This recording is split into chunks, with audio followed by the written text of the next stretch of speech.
Okay, the bewitching hour is here. Let's see, we want to do the roll call first, and then pledge of allegiance. So will the clerk please? Mayor Johnston? Here. Mayor Pro Tem Haney? Here. Councilmember Blatz? Here. Councilmember Francina? Here. Councilmember Wyrick? Here. Okay. You'll all rise and join me in the Pledge of Allegiance. Ready, begin. I pledge allegiance to the flag of the United States of America and to the republic for which it stands, one nation, under God, indivisible, with liberty and justice for all. Okay, for agenda approval, we have a request to put public comment on. This is a special meeting, so it is not required, and the manager did not have it listed, but I don't, if there's Well, no- yeah, I'd like to move if there's to, no objection, we will have public comment and a presentation, or at least a comment on the county fair poster that has been given to us. Mayor Johnson? What? I also wanted to make a motion to add city manager reports and future agenda items to the agenda. Okay, I think that is implied, is it not always? But that's fine. I don't know that. There's no legal issue in adding that. Right, yeah, Because those are non-action items. right. So we can do that, and actually, we should do that at the end of every meeting. Okay. Okay, we've got consent calendar. Well, first of all, do we have, Public comment. well, yeah, let's start with okay, is there anything else that we want to change on the agenda? If not, okay. Consent calendar, no, public comment, we'll do that Yep. first. I have a card from Jeff Kroll. Jeff, you want to come up? I'll keep it real short. Oh, we've heard that before, Jeff. We got your several DNA, up here who Jeff. say the same thing. I didn't ask my question. You know? First off, I want to let everyone know that the state of California, BCC, is very proud of the city of Ojai, and I'll tell you why. Because this is one of the few cities in California that did not put a tax on the medical or the adult. And as far as the state is concerned, you guys got a double brownie star, because it really makes a serious message about making a difference in the black market, keeping the prices down. They also really acknowledge that this is the way they really hoped all cities would do it. So that as the income stream came up, being monitored by city manager and the various reporting agencies, that the city would get its fair share as the time went on. So you all are to be congratulated. And I'm trying to get you a little award or something through them. Okay. Love it. That's that. And the next thing is, in planning of opening up for adult, have met Captain Freihoff, and we're trying to do a training session. There's also plans of opening up, like with food truck and people coming, and I've been getting literally nonstop phone calls all day, every day, since the announcement of the coming ordinance on the 9th. So it really would help to speed up, to just add that type to our existing licenses and let us know a date that we can actually roll out. Okay? Thank you. Any comment? City manager? Just briefly responded that the applications will be made available this week for the adult sales. We expect it to be a fairly quick process because, again, it's limited to the existing permit holders have the right of first refusal. And of course, through the ordinance that was adopted by council, you have to first have and must hold and continue to hold the medical license in order to be able to have the adult sale. So applications will be out this week. We expect that to be a fairly quick process once the applications are received. And of course, they will also need to have their state license as well. And once they have those two in hand, they can begin the adult sales. Okay. Yeah, once the city license is actually official and we have our permit, the next process is just to call my rep and it gets added to our existing license. And of course, at that point, then my fees get prorated till the end of the year. Okay. Yes. Susan, did you? Oh, I know, I was just interested, I thought you, in one of your notes, you mentioned that you have applications for testing? Well, that, I've That's kind of premature. given Steve a little heads up. Okay. We have an actual individual named Professor Alan Tranter. He is putting together a team to come to the city, have a meeting, and see what this process of testing laboratory. This is actually going to be a partnership with the University of Santa Barbara and the University of Cal Poly, because there's a need. They think that there's going to be 1,600 laboratories across the country within the next 5 years. There is no formal academic credential to be a technician or a lab director currently in the United States. So Cal Poly and Santa Barbara are taking the lead, and the goal here is to create the best of the West lab here in Ojai to be the training location for the graduate students of the chemistry departments, so that they can actually have a state certification. And if they want to go to other states, as other labs open up, they can do it. There's only 31 labs that are currently permitted. 19 of them are in operation, when in fact, as you know, July 1st, most of the testing required level 2 testing, and only 9 labs have that capability. So there's a huge backlog right now, and $386 million of product was destroyed on June 30th to July 1st, those 2 days. And basically it had to do with the pesticides. They were mainly testing for 12 different pesticides, and I gave you a little printout. Now it's 44. And those 2 deaths that I mentioned before, one of them has now been definitively defined, that the pesticide, when you use a match or heat to it, it turns to cyanide. So that's why it's so important to have all 44 pesticides tested and make sure that even in our black market, that they are forced to come into the regulated market and be tested, all the products. So one reason we kind of put out that we would not open up inside of kind of a grand opening until the 25th is because of the lack of availability of some of the products. They just are so backlogged at the laboratories. So inventory-wise, we're all up and down the state.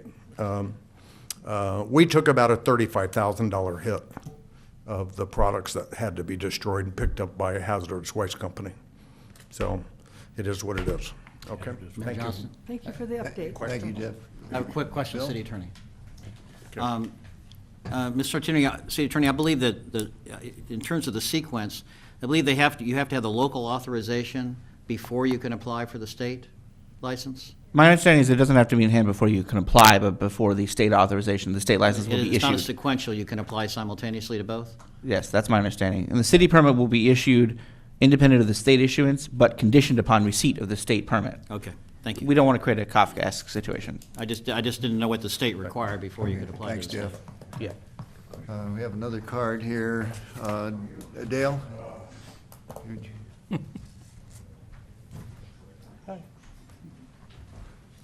Hello, I'm Dale Hansen. I live in the city of Ojai, as all of you know that. I voted for all of you. I just wanted, I heard Steve McClary say, the city manager, that we will have the applications in, and I hope that means that each of the 3 dispensaries will have the permit, or whatever it is they need to have, to open for adult use this Friday, the 10th of August. Thank you.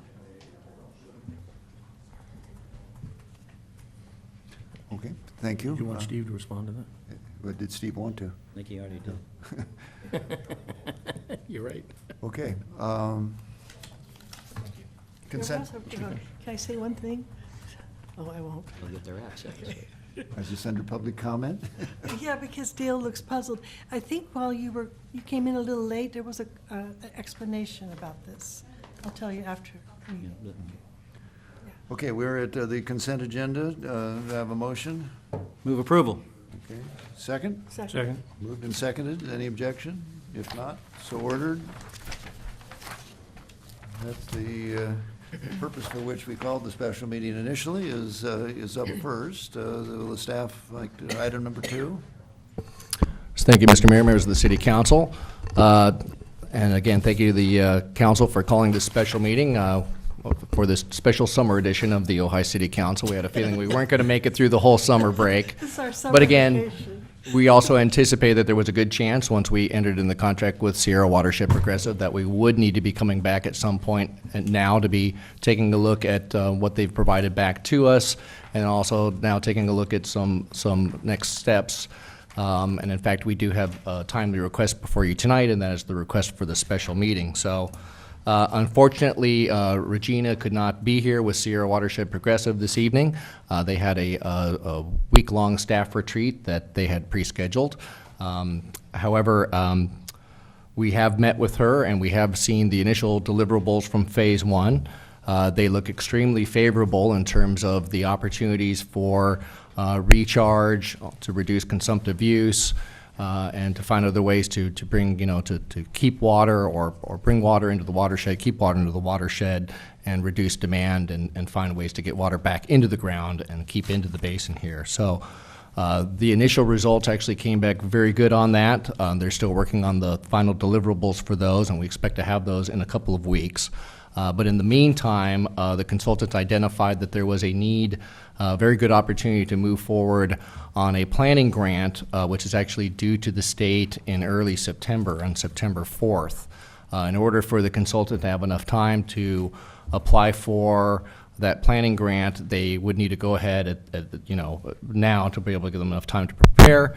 So if council gives that authorization, the consultant would prepare that planning grant application. There's no match to the city if that planning grant is awarded.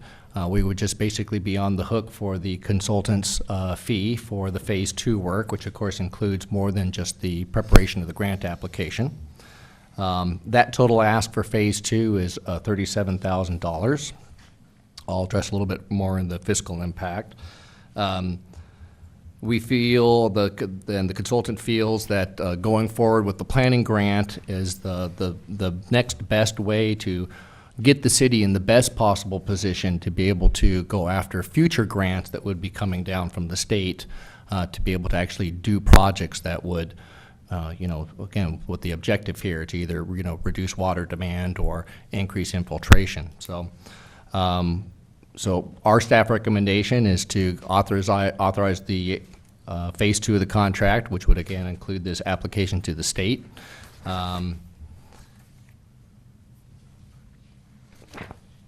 And in terms of the fiscal impact, my recommendation is that we try to find some money in the capital improvement budget for this year. As you know, we've got over $1 million in the capital improvement plan, so it would not be difficult for us to come up with $37,000 to pull out of that. So if that is council's wish, I will identify with the Public Works Director where we can pull that out. Typically, we don't get to every project in the capital improvement plan for various reasons, delays, regulatory delays, whatnot. So trying to find $37,000 out of there is not going to be a tall task for us to do, nor is it going to hold up any critical projects.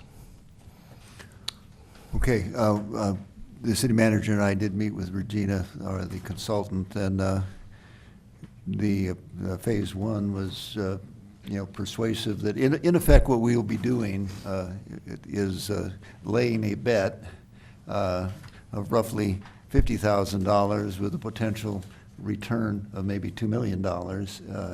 And by going ahead with the second phase of this thing, as Bill mentioned in an earlier meeting, would put us in line. And since we had that meeting, there's some pretty good information coming out of Sacramento that they would like to cooperate with us if we're willing to do the what they call it, ground truthing or whatever, Right. to get this thing in shape so we can fill out the application. So I don't know if there are any. I don't have any cards, do I, on this? Well, I'm going to make a motion. Okay, good.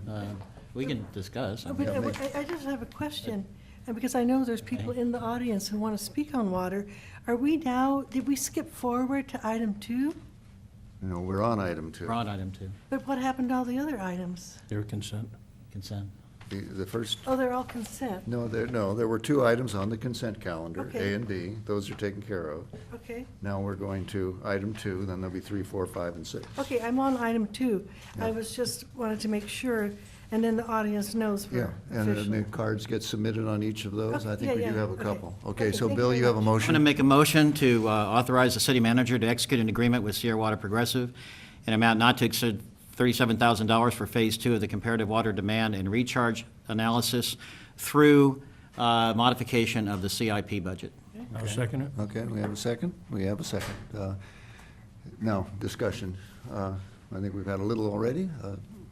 Paul, you got any Looks like questions? we just got a card if the mayor wants to. I want to hear from the speakers. Yeah, okay. One card. Well, usually it's out of Yeah, order yeah, now yeah, that we have a motion. Yeah, sequentially, okay, for the benefit of the audience, I'll run through the procedure. We're not going to be a stickler today, but the idea is the item gets brought up, the staff makes the presentation, the council then asks the staff any questions they might have, then we go to the public comment, and the public comment is based on these little blue cards that we ask you to fill out in advance and give to the clerk so that we can have, some kind of calculation. On a night, we don't have that many, so it's not a problem, but there are some nights where we have the length of time by which the comments are made has to be adjusted. So we do have a card here. Does the council have any objection to, okay, so we are suspending that rule, and, okay, well, yeah, you can fill the card out afterwards. I have one card here. Todd, you want to come up, and will the gentleman who just spoke, if you'll fill out where are the cards for, on the? They're in the lobby. Yeah, In the lobby. they're in the foyer. And Todd, just one more thing. Yeah. And by way of procedure, that after we hear the comments from the public, then we take it back under deliberation of the council. Council then discusses it amongst themselves with a motion, and then the action is taken. So in this case, we're going to, the later items, Todd, go ahead. Good evening. Todd Cosart, the Executive Director of the Ojai Valley Green Coalition. I just want to speak really briefly in favor of moving into Phase 2. I believe all the deliverables, I've had an opportunity to really look close at what SWP is offering the city, and I think it's going to provide remarkable information that is going to allow the entire city to make informed decisions in a meaningful way. And it's synergistic with the work that we're doing with the Green Coalition, and we look forward to having an opportunity to work with Sierra Watershed in the future. So that. Thank you. Thank you, Todd. Okay, Jeffries Starkweather, is that right? Jeffrey Starkweather, Yeah. yes. I'm a new member of the Green Coalition. I totally support what you're doing, but my question was, because I came out of town hall after I read the agenda, because it mentioned 3 deliverables that were supposed to have been done, and I couldn't find them on your website anywhere. So I went by, and assistant town manager said he'd have the public works director get up with me, which he hadn't done yet. So I hope there's some way that we can actually see these deliverables, because I assume they're public records at this point, Yes. since they've been received by the town, and they ought to be on the website, or, I mean, I don't know how some people have seen them and others haven't, but I made an attempt to find these deliverables so I could read them in advance, and I couldn't find them, and nobody in the town hall could provide them to me. So that's all. Question of the city manager? So the deliverables are still in the work product phase. They are not final, and they have not been tendered to the city. As soon as they are, then they could potentially become public record. Once they're distributed to the council, they will become public record, and we will be bringing those forward to the council once we have them. Okay. So this is that, legal distinction between what is public record and what is not a project. A project in process is not Is a- yet a public record. That's correct. It's still When do you in expect you'll have that, so we can provide it to Mr. Starkweather? in a week or two. Okay, I should have it from the consultant. okay. Mayor, can I make one comment? Also, coming back to that is, I think anything that the community pays for, the community should have access to. So it will be posted, hopefully sooner than later. Assume that since you were going from Phase 1 to Phase 2, that Phase 1 was done. Well, yeah. We're under some. A reasonable assumption. It was almost complete, and the product was presented to the city manager. The reason for the special meeting is to try to beat the deadlines, but there was enough in what they had to encourage us all to go forward and not to drag our feet. Now, whether or not we win the bet, we don't know, but we will have that as a public record since we have the balance of Phase 1, and then Phase 2, I think, is already, the description of Phase 2 is already in the record, is it not? Yeah, so, okay, so we had a motion and a second. Do we have more discussion? Yeah, okay, if not, will the clerk call the roll? Mayor Pro Tem Haney, Yes. Councilmember Blatz, Yes. Councilmember Francina, Yes. Mayor Johnston, Yes. Councilmember Wyrick. Yes.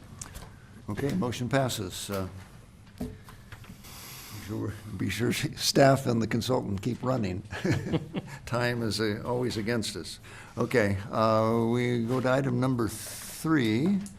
Do I have any cards on item number 3? Okay, we're not quite yet ready for it, but let's, item number 3 is a discussion of the potential water-wise measure. I guess I would have put that farther down the agenda if I thought about it, because it could be a longer discussion, but nonetheless, we will, you want, let's go ahead. Well, council can reorder its agenda at will. No, we're fine. That's fine. Are you guys okay with it? Yeah. Okay, because we don't want to end up Let's do spending all the this. time on a discussion on one item. Well, this and will be pretty the other. simple. Okay. Right. Still Okay. fresh. Fresh, yeah, well, well, the audience and the council are fresh. It's early. It's early. It's early, yeah. Okay, well, is, Mr. City Manager, would you? Thank you. Well, this item is so fresh, I would say it actually came out of the oven a little bit early. We were actually planning to take this to the city council on August 28th, but staff had done sufficient work at this point that we felt that we could bring it forward this evening, at least to get some feedback from council in terms of what we've been working on and to get an idea if we're moving in the right direction. Some of these concepts need a little bit more flesh added to the bones, I think, for council to be able to make some clear decisions going forward. What we did is, obviously, this had gone to the Planning Commission. What we have done is we've identified high-priority items, those low-hanging fruit that we think could be implemented quickly and easily at low cost. Those areas, those efforts mainly focus in the area of additional community outreach and education. We have a number of thoughts on how we can start to get to push the message out there in a consistent way. So again, those were identified as the high priority items to expand the public education and outreach. And then we also identified, and this is where we'd like to get some really further direction or feedback from council in terms of the medium priority items.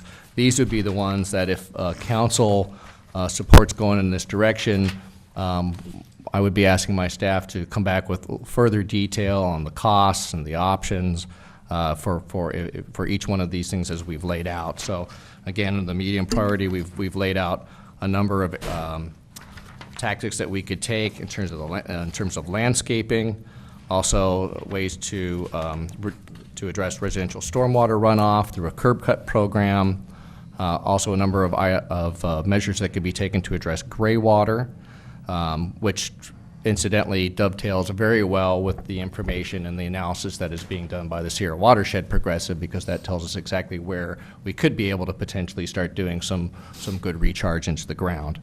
And of course, that's a key to any successful gray water program. Also identified plumbing upgrades that could be implemented by the city. And then, so those are what we identified as the medium priority items.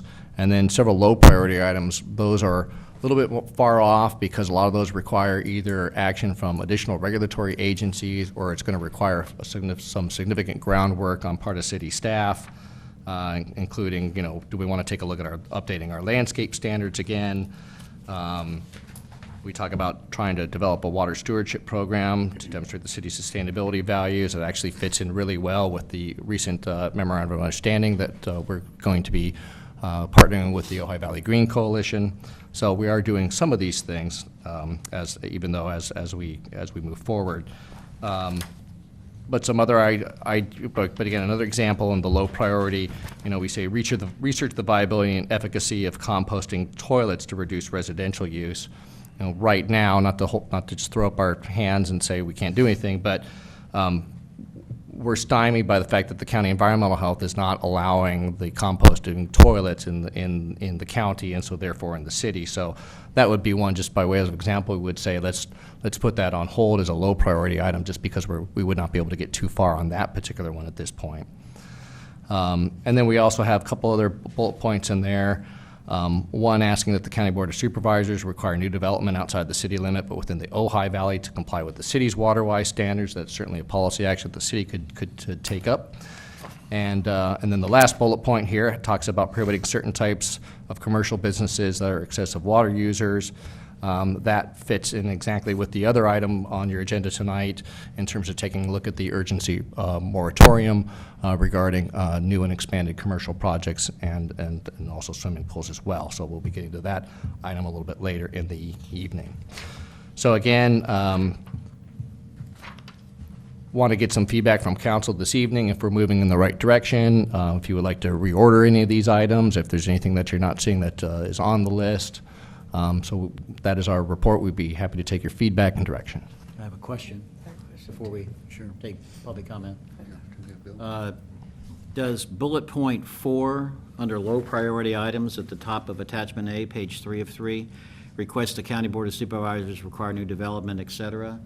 Does that include attempting to work with the county on a valley-wide net zero policy structure?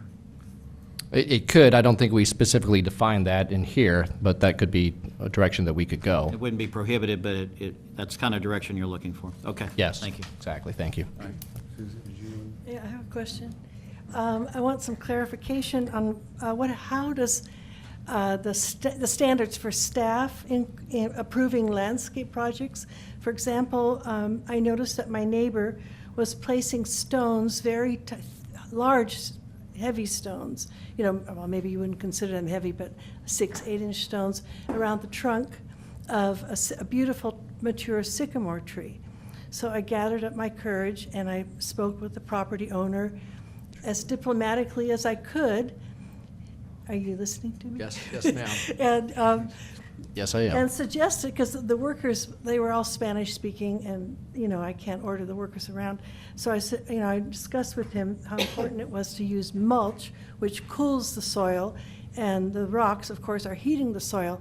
And he listened very respectfully, but at the end of which, he said that the staff, city staff, had approved his landscape project. So then there wasn't much I could say. And in fact, he said they approved the stones, even more ground covered with stones, according to him. So the stones can be removed, so there's no cement in between them, but I was very puzzled by that, because I wanted to make sure that whoever is approving landscape projects, whether it goes through Planning Commission or it's behind the counter, that should be high priority, because that's preventable.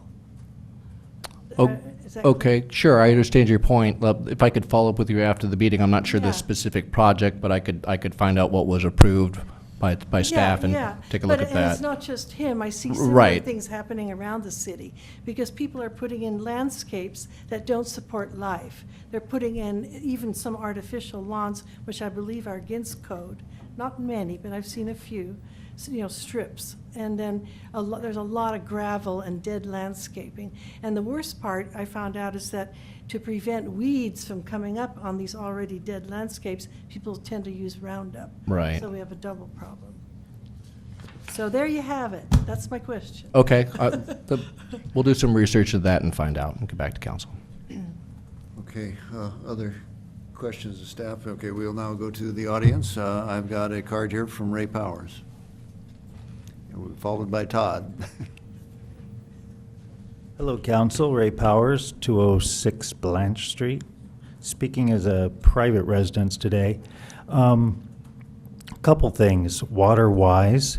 So I like what I'm hearing. It does seem wise, so thank you. And I'm glad you're pursuing all the conversation points that we did have on Planning Commission as a member of the Planning Commission. I like to live by example, and I've brought this up in the past. I haven't heard council discuss this yet. I believe this very building we're in could start a pilot program to actually show residents what the best way to harvest water, to regreen, to recharge. On Susan's note, I wasn't going to say this, but on Susan's note that she just mentioned, we just put a bunch of gravel down right in front of City Hall instead of mulch. And I know why we put it there, and it makes sense why we put it there, but it also heats up the soil. And not sure that was the wisest choice to put gravel down in front of City Hall. So what I want to suggest as an example to possibly have a discussion about, if it doesn't upset the historical nature of the building, is what would it take, and would you be amenable to be looking at rain harvest capture off the roof of City Hall, rain barrels in the roof. I know we're doing something, at the community garden behind us, but I'm really speaking about this building. What can we do with the landscape to make it, more drought resistant, to recharge what's around here, and really like a beta site so community members can come and see an example of a building that's thoroughly using water-wise practices. The last thing I want to do is, and I just saw this right when I sat down, but I love what he wrote, and I'm sure you wouldn't mind me reading it. Connor Jones posted on Facebook earlier in the day, and he wrote, "Have you done your best to slow, spread, sink, saturate, and store seasonal rainfall? If not, now is the time to prepare for this winter.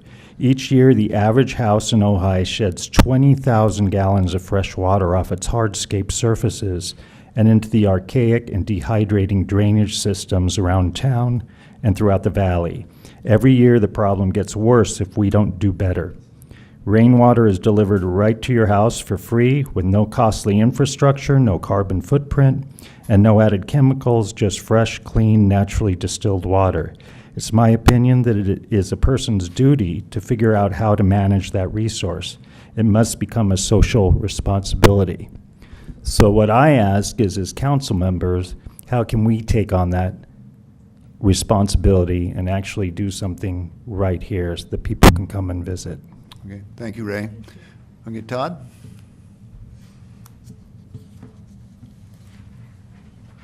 Thank you again.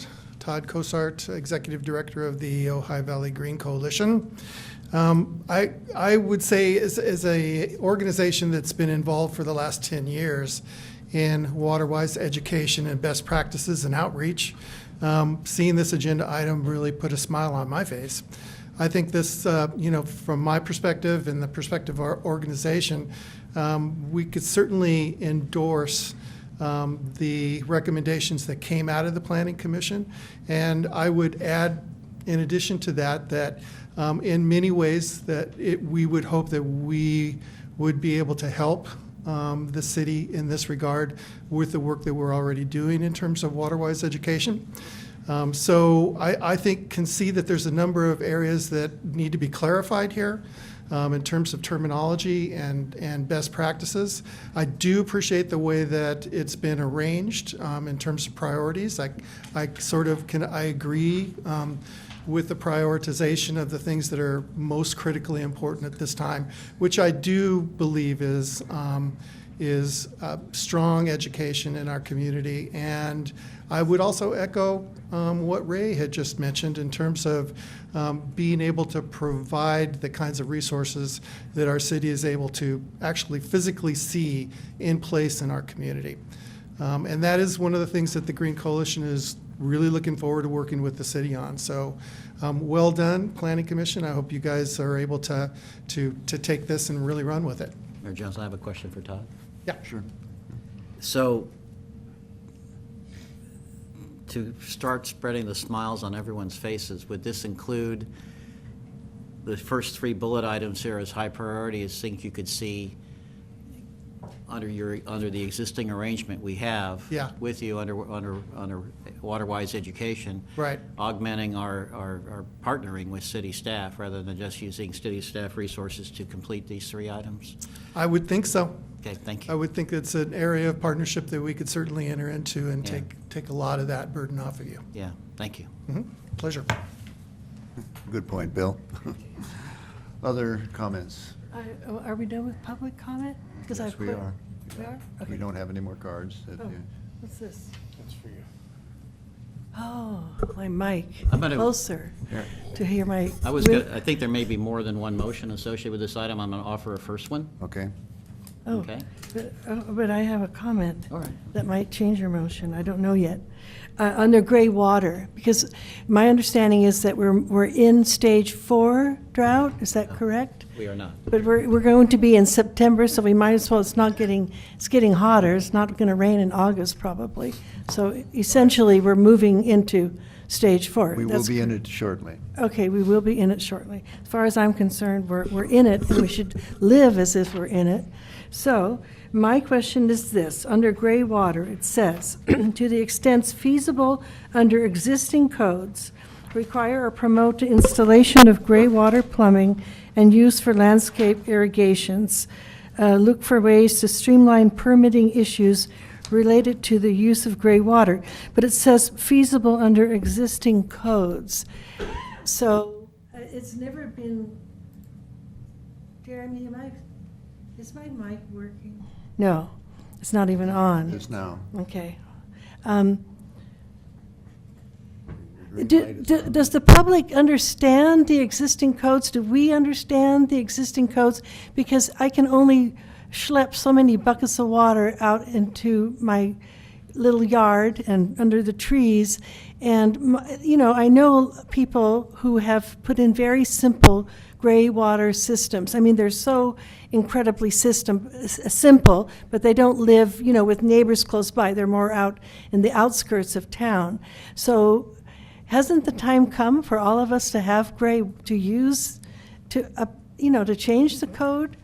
Hasn't the Okay, time come? we can get to that. I think we're going to create some sort of order to this, and I think what the staff did when they call high priority, I would have changed the terminology to immediate, intermediate, and longer term, Yeah. because some of this is high priority that is shown as low priority. Yeah, I agree. But there are Yeah. resources Yeah. and time that are required in order to, so Yeah. why don't we see if we have a motion, and then we Okay. can amend that I'm motion gonna- if we'd like to change it, okay?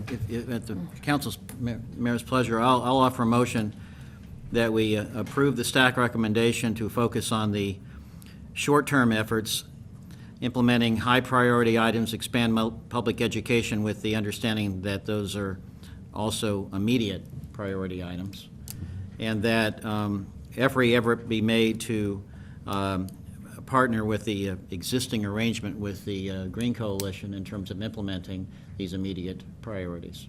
I'll second. Okay, Yeah. we have a motion and a second, yeah. I agree with you, Bill. What came to my mind when I read those is I thought, why aren't we already doing that? Yeah. In fact, I thought we were already doing that, and I thought we had appropriated money last year that didn't get spent, I guess, at the Green Coalition. I know that Todd is brand new, and there was a little bit of shifting around in the administration at the Green Coalition, so I presume that was part of the issue of why it didn't get done. But I think that does need to happen and should be happening constantly. I don't even know on the idea of updating the city website. Of course we should. That I would think would be a responsibility of staff just as an ongoing activity. I realize it does take some time, but Hence the so arrangement with the to Green make it Coalition. immediate, we have a motion and a second. Is there any other comment? If not, I don't know that we need roll call, but let's do it by roll call then. Councilmember Blatz? Yes. Councilmember Francina? Yes. Councilmember Wyrick? Yes. Mayor Johnston? Yes. Mayor Pro Tem Haney? Yes. Okay, so we will move on that. Now we're going to the medium, or what would be the intermediate. I think it's because it takes a little more resources. No, I'd like to, Mayor, Andy? Yeah. we could move this along by actually making a motion to send to staff some areas of this that we'd like them to see immediately work on through the building and safety as well as, now, I don't know if we should go to building and safety or should go to BAB. It'd probably one or the other, but I think that right now, we can deal with this quickly. And that would be actually get an ordinance written regarding gray water installations, that it make it a demand. The same with the plumbing upgrades, which I already thought we were, but we could also include those that we're requiring upgrading of non-compliant residential plumbing features. I'm not sure about the disclosure to potential buyers. I think that's something that might be out of our purview. It might be a recommendation we could make, but from a code standpoint, we could say that we want all appliances to meet California code and to upgrade it to whatever level we need to on that. We're already doing curb cut, but we could throw curb cut in there as something that we're gonna do. We could have Greg Grant come back to us and actually give us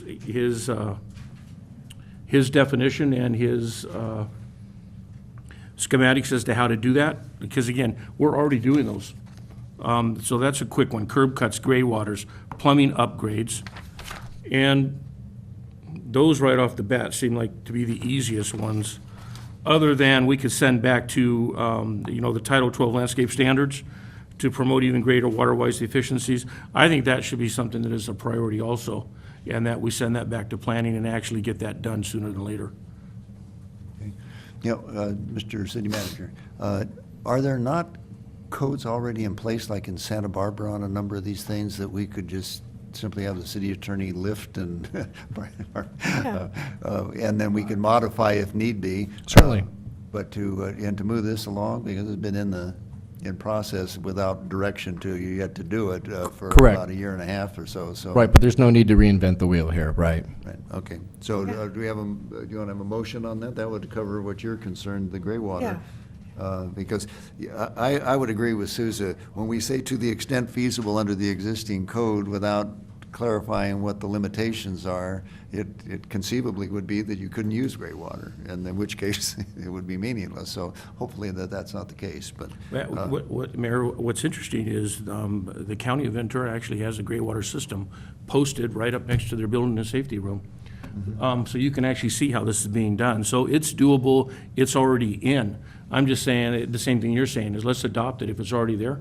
Let's just go grab it and bring it in. Yeah. And make it fit our community. Okay. Yeah. Motion? Okay. So that would be my motion, that we send back to the to the CDD. Bill, is that what your recommendation was? No, I would say we just send it back to staff to Right. engage as they see fit. In Okay. terms of code, development, policy development. You have the planning commission and you have the staff of the CDD, you have the planning commission, you have the BAB, the Building Right. Appeals Board. I'd just leave it to staff to manage that. Yeah. Staff can I adopt. would encourage to limit the number of review processes other than the experts on the staff to bring back to the council. I agree. And That's why I'm saying we'll just send it to staff. Yeah. So so the motion is to send back to staff. Yeah. The curb cut aspect of the curb cut program, the gray water retention program, the plumbing upgrades, and the Title 12 landscape standards, and make those a priority to work on and to bring back. Do we want to give them 30 days? We want to give them 60 days? What do we want to look at here? Well, we have a 30-day report back as to where we are. Okay. They may have additional requirements in order to be able to proceed, but I know the the things that direction keep- is let's get it done. Is that right? Okay. Okay, we got a motion. Do we have a second? Second. Yes. Okay, moved and seconded. Any further discussion? If not, will the clerk call the roll?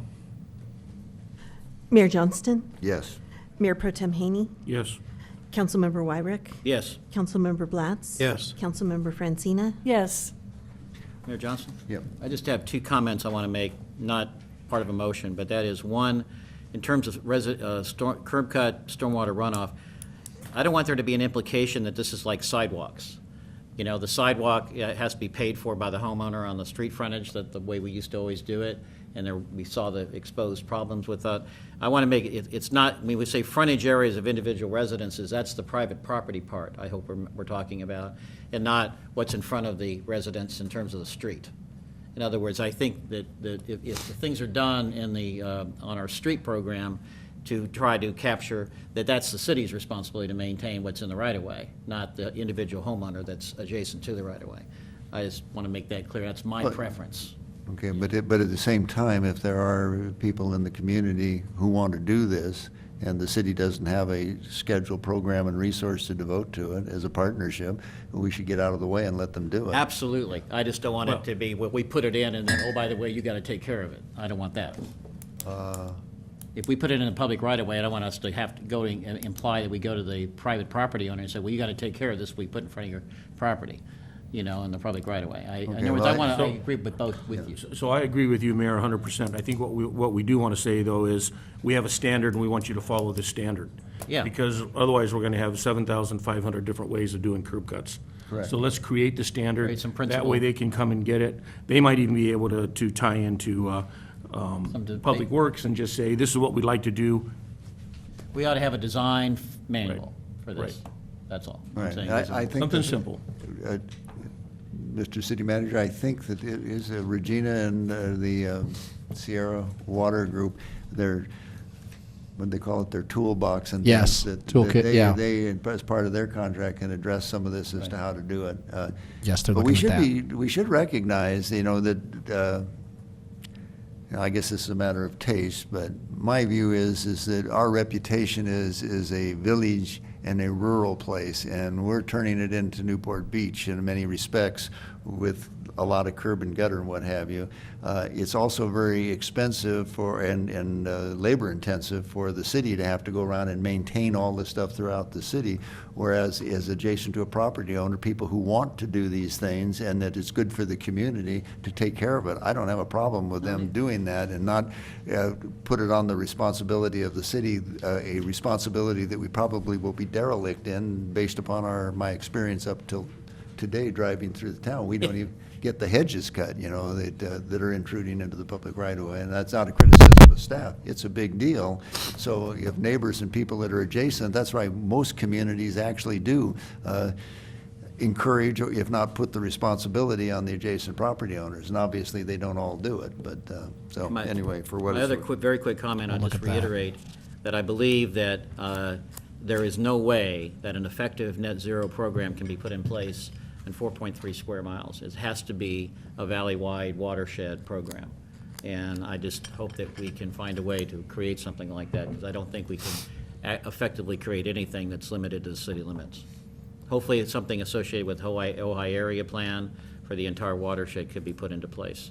That's the only way I think that a net zero protocol could work in any meaningful sense. And where is that in the report? I brought it up in terms of the request that County Board of Supervisors require new development outside the city limits, but in the Ojai Valley, to comply with water-wise standards equivalent to the cities. And I asked if that would include looking at net zero programs, where if you're getting a building permit to build something, you show that you have net zero impact overall. And that, for example, the assisted care center that was put into Miners Oaks, that permit that was issued by the county was predicated on them buying a bunch of new fixtures, water-wise fixtures for the school board, for the school system, and to get to a net zero standard. Right. So I just think you have to cast any kind of a net zero program pretty much over the entire watershed to make any sense, in my opinion. Right, yeah, because there is a sort of a hidden problem with the net zero. People could consume the future efficiencies that we have available for conservation and get credit for it, as they are now gobbling that up, which actually eliminates the future efficiency of conservation because they've already taken credit for it, and yet they haven't saved any water. So, okay, well. I'm just expressing my Yeah. opinion.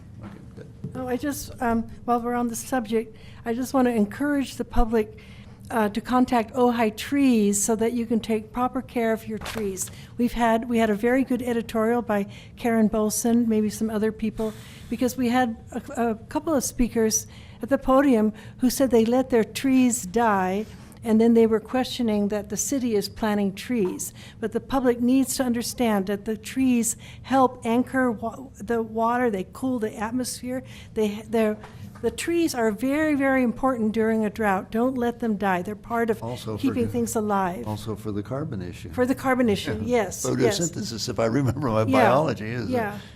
I mean, everything is connected. You know, how you treat the soil totally influences the good or the effect of it helps to, what's the word, manage the effects of the drought. Minimize So or minimize. mitigate, I mean, I'm sorry I didn't bring it, but I'm just amazed how much valuable information is on the Ojai Trees website. I think we need to promote that more. Okay, Yeah. we're now down to what is labeled as low priority, but I think those really mean more difficult and longer term. Is that correct, Mr. City Manager? Yes, that's correct. Yeah. So shall we leave that for schedule that for a discussion in a future meeting? Okay. Yeah, We're that'd be all in great. agreement with that? So ordered. Let's go to item number 4.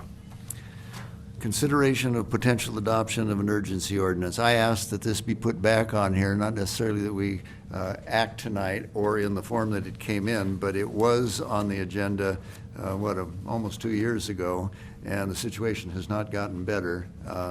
And while, as I recall the debate back then, the comments were it will only be symbolic, I guess my feeling is that all communication is symbolic until action is taken.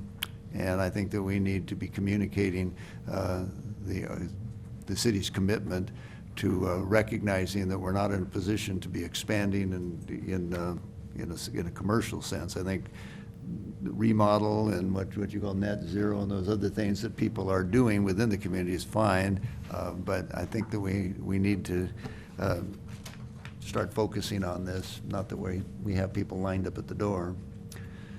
So, is there, Do we have any cards? we have one card, so we have 2 cards. So should we go to the comments first, and then we can talk amongst ourselves? Okay, Steve Quillisi?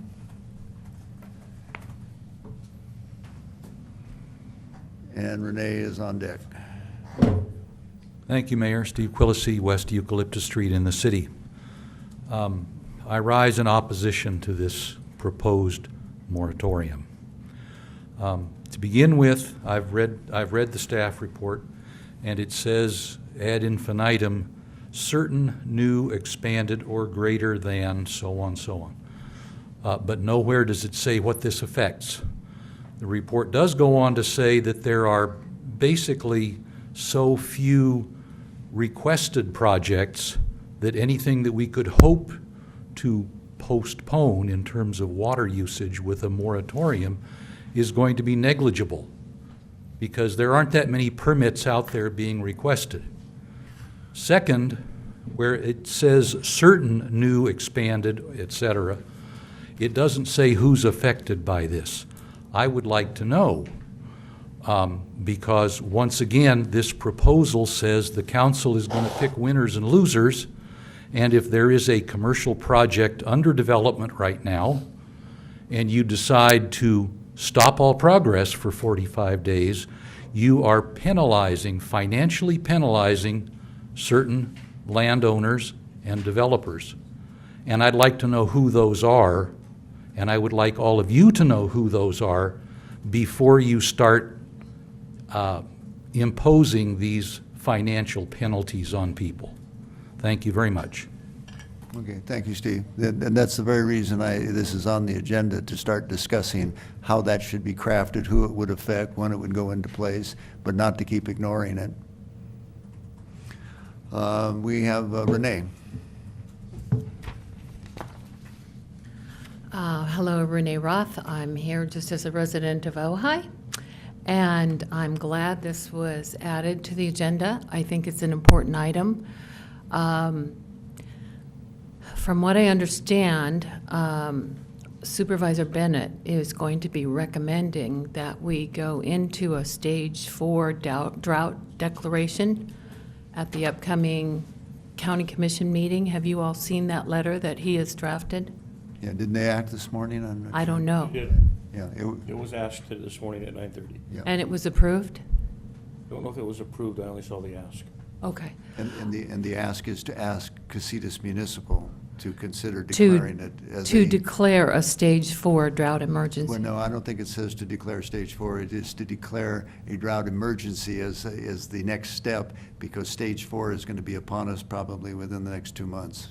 and the supervisor, and there was a water meeting for the benefit of the audience that meets regularly with all the water agencies that depend on the Ventura River watershed for the water supplies.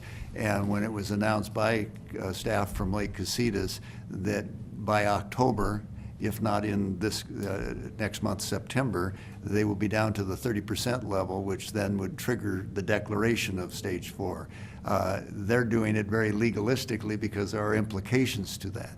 Right. The unanimous feeling of the people in the room is that's fine. That they will declare it legalistically at a certain point, but somebody needs to be saying to the community that we are that lake is dropping again, and we don't want to, this is the difficulty of trying to maintain urgency without panic. Right. But everybody has seen that sign out there saying stage 3 for so long that I think we just go ho-hum. Somebody needs to say, as they say in the diplomatic corps, we are viewing this with increasing concern, and that's what Supervisor Bennett was attempting to do, and we have an item on tonight's agenda to do the same thing. Exactly, and this just dovetails with that. So I just wanted to mention that I do think we've been at stage 3 a long time. And when you look at the stages, stage 3 has a high and low lake level of about 20,000 acre feet. When you go to stage 4, you get about 5,000 acre feet. And then after you get down that 5,000 acre feet, you go into stage 5. And I had earlier on asked Casitas to have stage 4 be declared earlier, because I think people need to understand if we're going from stage 3 and have a long window, and then we go to stage 4 and immediately into stage 5, which is no outside watering, I think people need more lead time, and I think this dovetails with that same state of emergency, that we need to let the county know and Casitas know that we take our water allocations and our buildings seriously, and we're going to look at everything that can be done, including the net zero that you were talking about, Bill. And I'm glad you brought that up. The net zero, along with the county doing net zero, is very important. And I think you need to start looking at all of those areas in the code where you can start making some restrictions and show that you take this all very seriously. So from my point of view, I think it should be done. The other reason I think it's important, I've heard and seen people talk about the East End, new property owners are coming in and they're putting out great big fields of beautiful grass. And we all know grass takes more water than any other landscape plant in the universe. So there still isn't the message that we're in a drought and we need to do something to take this very seriously. And I think you can help lead that way by doing this, passing this kind of a moratorium. Thank you. Okay. Because that's the cards we have. By asking this to go on was not, used to. I just did one. I put 5. We're on item 5, aren't we? No, all right, I don't. Oh, I don't know. Okay. Okay, be right with you then. Maybe, are we No, discussing? I wanted item 4. I wanted this item. Yeah, I just because didn't know he- what number I was Yeah, on. yeah. Okay. Otherwise, he wouldn't have turned it in. Jeffrey Starkweather again. And clearly, I think some kind of message needs to be put out there that we're in a drought emergency. And I think that this kind of ordinance relates to that. But that struck me, and I'm an attorney, and I was involved in North Carolina in actually drafting emergencies, these kind of ordinance moratoriums. And it was my understanding, at least in North Carolina law, and your lawyer can explain it to you better than I could here, that you had to have an end product that you were working towards that would address what your emergency's for. Okay, so you're going to work on a certain set of ordinances that are going to address the problem that's created by the development. And it seemed to me that that needed to be spelled out a little more in this ordinance because I don't know where the 45 days, what you're going to get done in that period of time. So normally, the time is related to the process you're going through to get the ordinances done that are going to address the problem. And I think just to protect yourself more legally and for people in the community and businesses to know exactly, okay, we're asking for 45, 60 days, whatever, and this is what we're planning to do in that time period. Obviously, you can extend it if you need to because you haven't got it done, but I think it's a little clearer to people Yeah. if they see what your end product is and why you're doing this. That's the only other suggestion. Right, and just for the benefit of both the council and the audience, when I asked to have this on the agenda was to revisit the discussion, not to, because a number of the things that you're mentioning, and other people possibly in the audience, for example, swimming pools. You know, that is sort of an optic that upsets people because they don't have a swimming pool and somebody else has a swimming pool. It's almost become sort of class warfare type of thing. But if you're looking at it from the standpoint of emergency supplies, water, I spent a lot of time, in fact, even in this city many years ago, we inventoried the swimming pools as actually an asset. In times of emergency. The problem is not everybody covers their swimming pool. And so we should take a look at what we have here, not tonight, but ask the staff to take a look at it, and we should start moving in that direction, again, to say to the community, we're not asleep, we're concerned about these things, and we're not going to just do it because it's popular, but things like a swimming pool, it's an advantage for us to have those little reservoirs with lids on them for the town, but then other people say, well, why should you even issue a building permit for one? Well, okay, I think we should talk about that. Frankly, I don't have a problem with it. Okay. Maybe more cards? Can I ask a No, I think swimming- that was, Can I ask a swimming pool question? Yeah, go ahead. This might be a really stupid question. In addition to requiring pool covers, is it also required that they be able to pump the water out? Don't you need something, or do all swimming pool owners automatically have that? well, they all have pumps, but the idea, at least in the emergency preparedness plans that we had, is that is a source of potable water, and water that can be very quickly made available for drinking if necessary. And so that's one, and then we've all known the issue of fire, having a supply of water close by. So, that we're not trying to craft it tonight, but I think we should be paying attention to this particular issue right along with all the things that the Sierra Progressive is working on. And I think last time that became one of the stumbling blocks. People say, well, why are you shutting it down needlessly? So, Mayor and Council, I can speak to the points raised by Mr. Starkweather. As described in both the staff report and in the ordinance, particularly the second to last whereas clause, the intention is that if adopted, this would provide the council and staff and relevant commissions time to develop and enact more stringent water conservation requirements, including the list that was just approved to move forward in the prior agenda item. This buys time to, if adopted tonight or another night, so sort of freeze the status quo pending development of new standards, which would then apply to new development once those standards expire.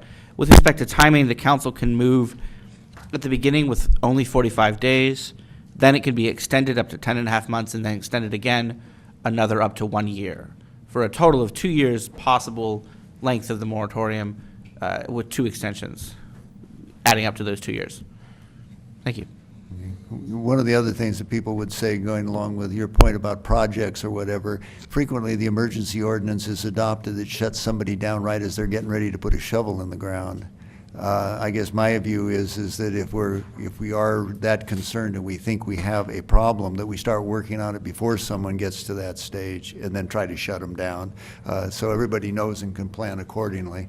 So I guess I think we have a couple more cards. we do. Yeah, yeah. Can I just make a comment related to what sure. you said? Do the realtors in town educate the buyer that we're in a drought? Because how could it be that people, like you said, are buying property in the East End and putting in lawns? I mean, that's almost boggles my mind when we have, such an obvious problem. How can that be happening?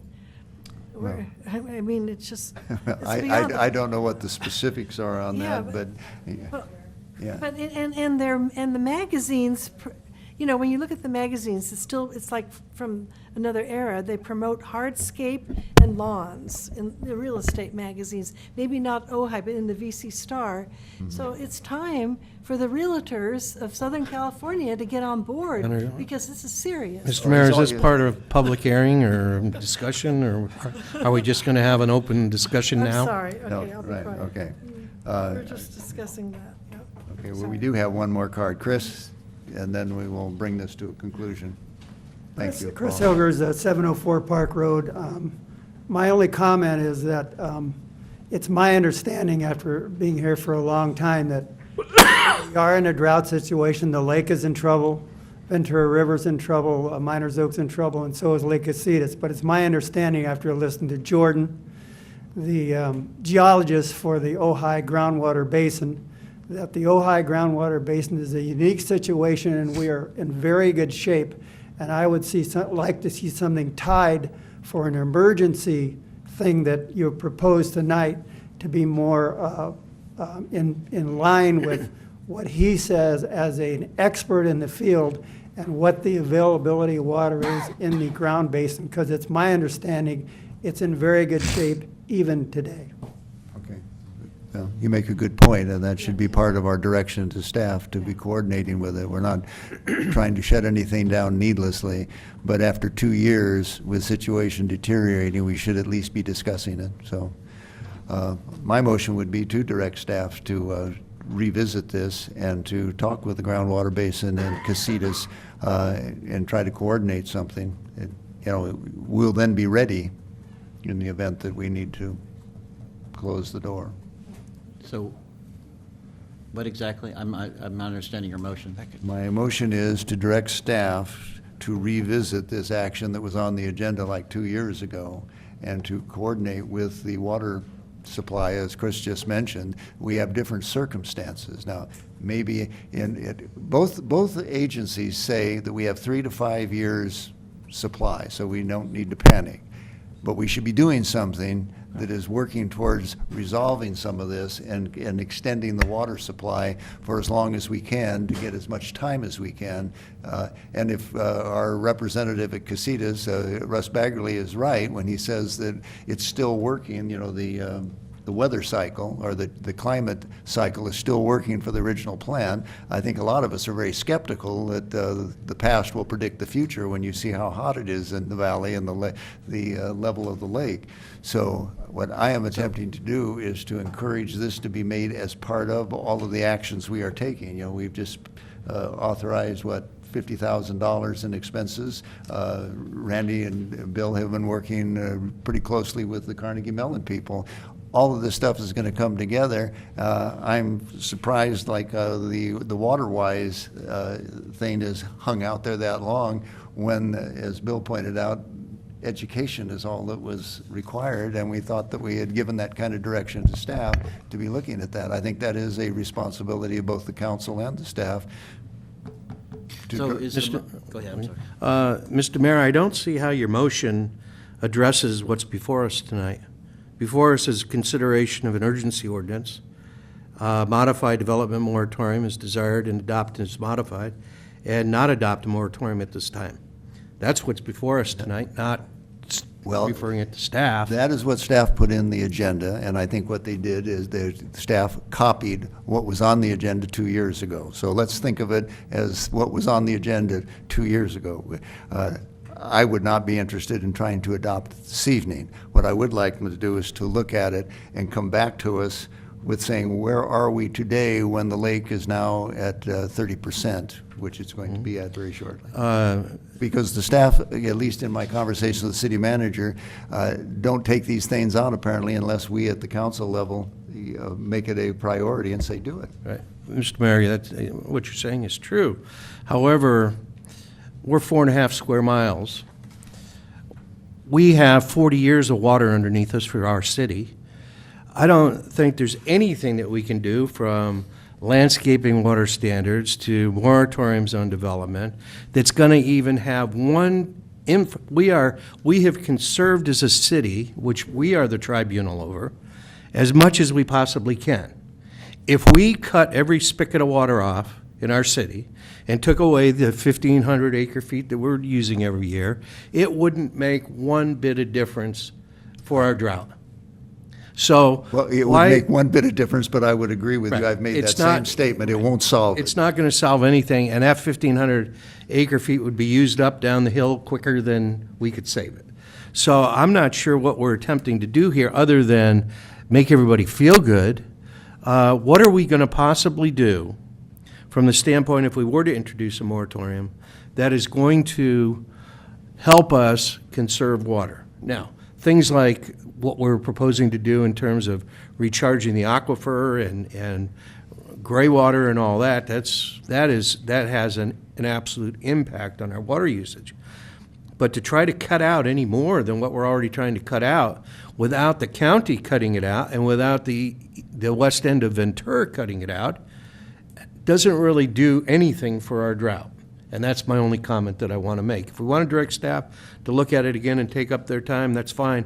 But I don't think there's anything staff can come back with that's going to assist us in any way to help the drought situation if the county and the city of Ventura and the agricultural, which uses far more water than we do, isn't going to take any steps to do it. They have far more impact on it than us as 4.5 square mile city.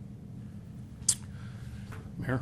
Yeah, it sounds like the same discussion we had before, Mayor. 2 years ago. Yeah, Randy. Well, we can add some positive things to it. Like, first of all, listen, when I read this, I wasn't sure which way we were going on it. I am glad to hear your clarification of it, because what you're stating is not what's in our packet.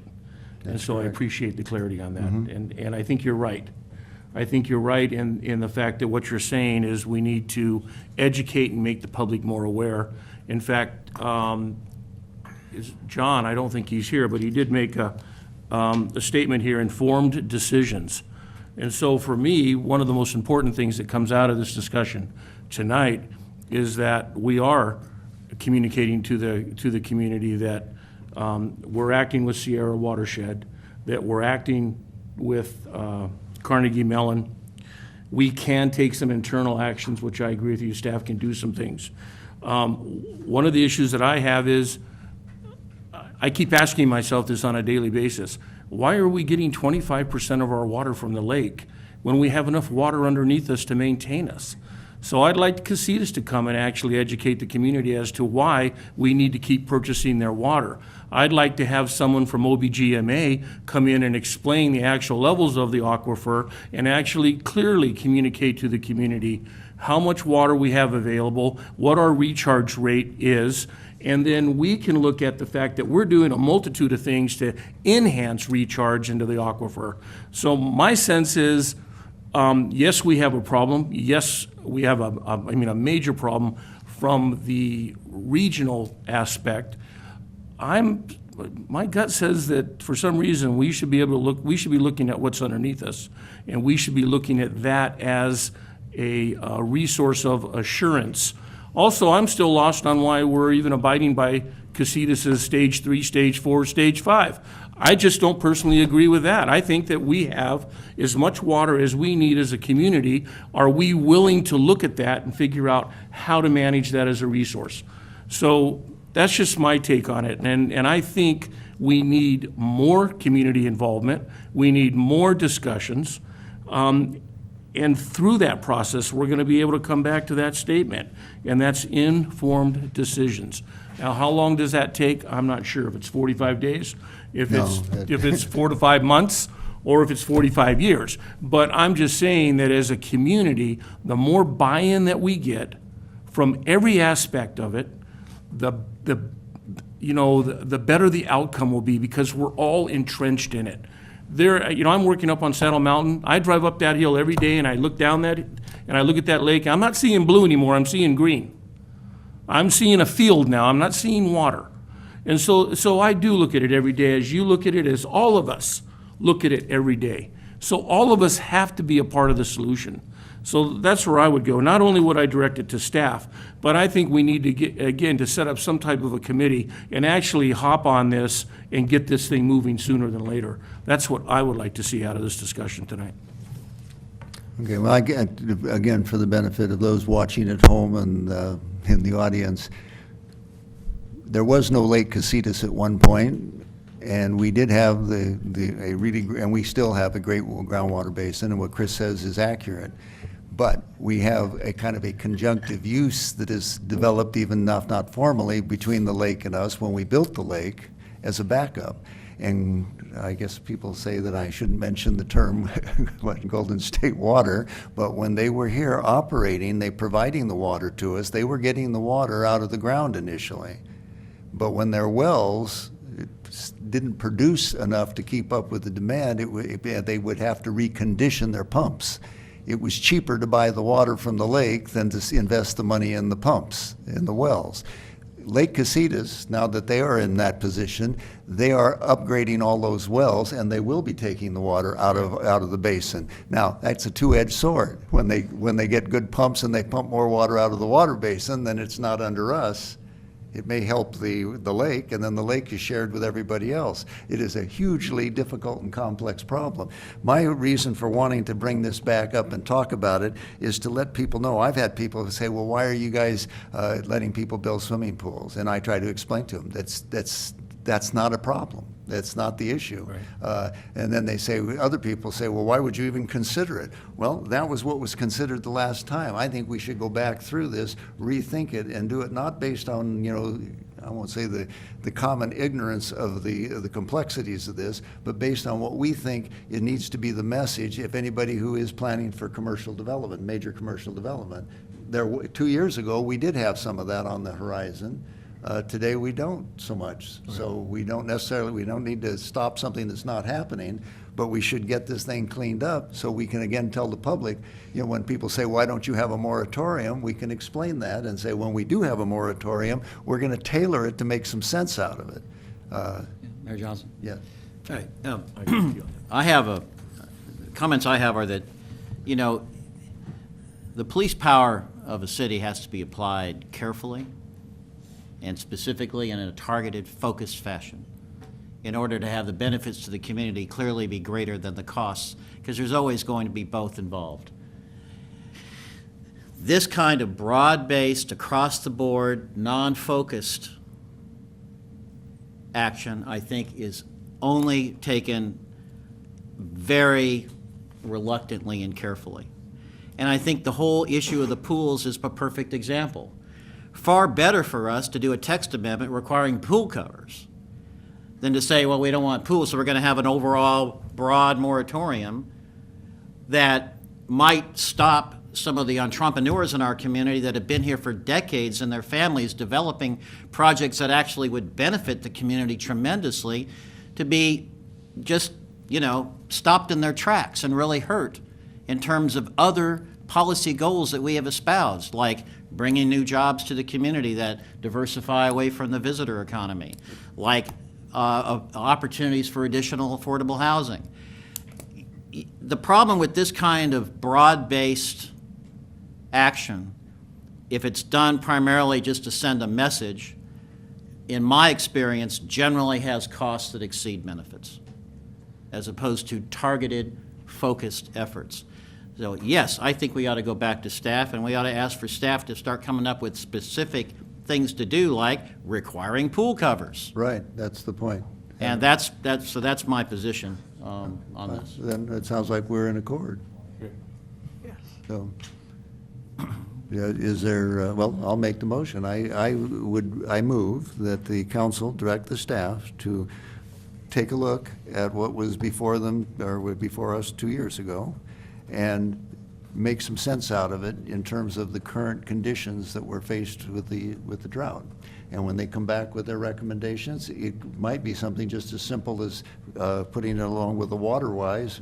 We need to have all new pools constructed should have covers.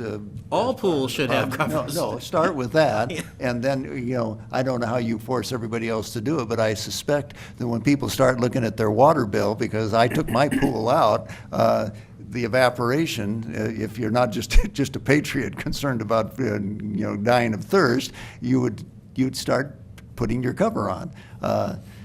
So the motion is to refer to staff? It is to refer to staff. I'll second that motion. Okay.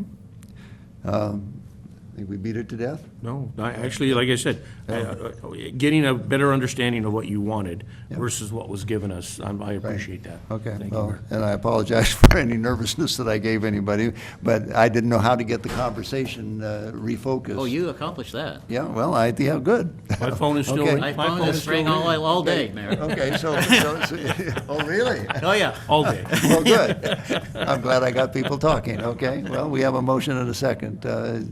There's no further discussion. I can tell Paul will be thrilled to get this off the agenda. Yeah. If there's no objection, Yeah, right. so ordered. Okay, that will simplify it. Let's go to next item. This is the letter. I'm sorry, Mayor, just oh, point yeah, of order. Did we vote on that, or have we? well, Just a we said without consensus? Acclamation. Okay, good, We thank all you. voted yes unless you Okay. want to vote no. Okay. I think. I didn't hear that. I was turning my Okay. page. No objections from anyone? Okay, we're good. Item number 5. Do we have any cards for item number 5?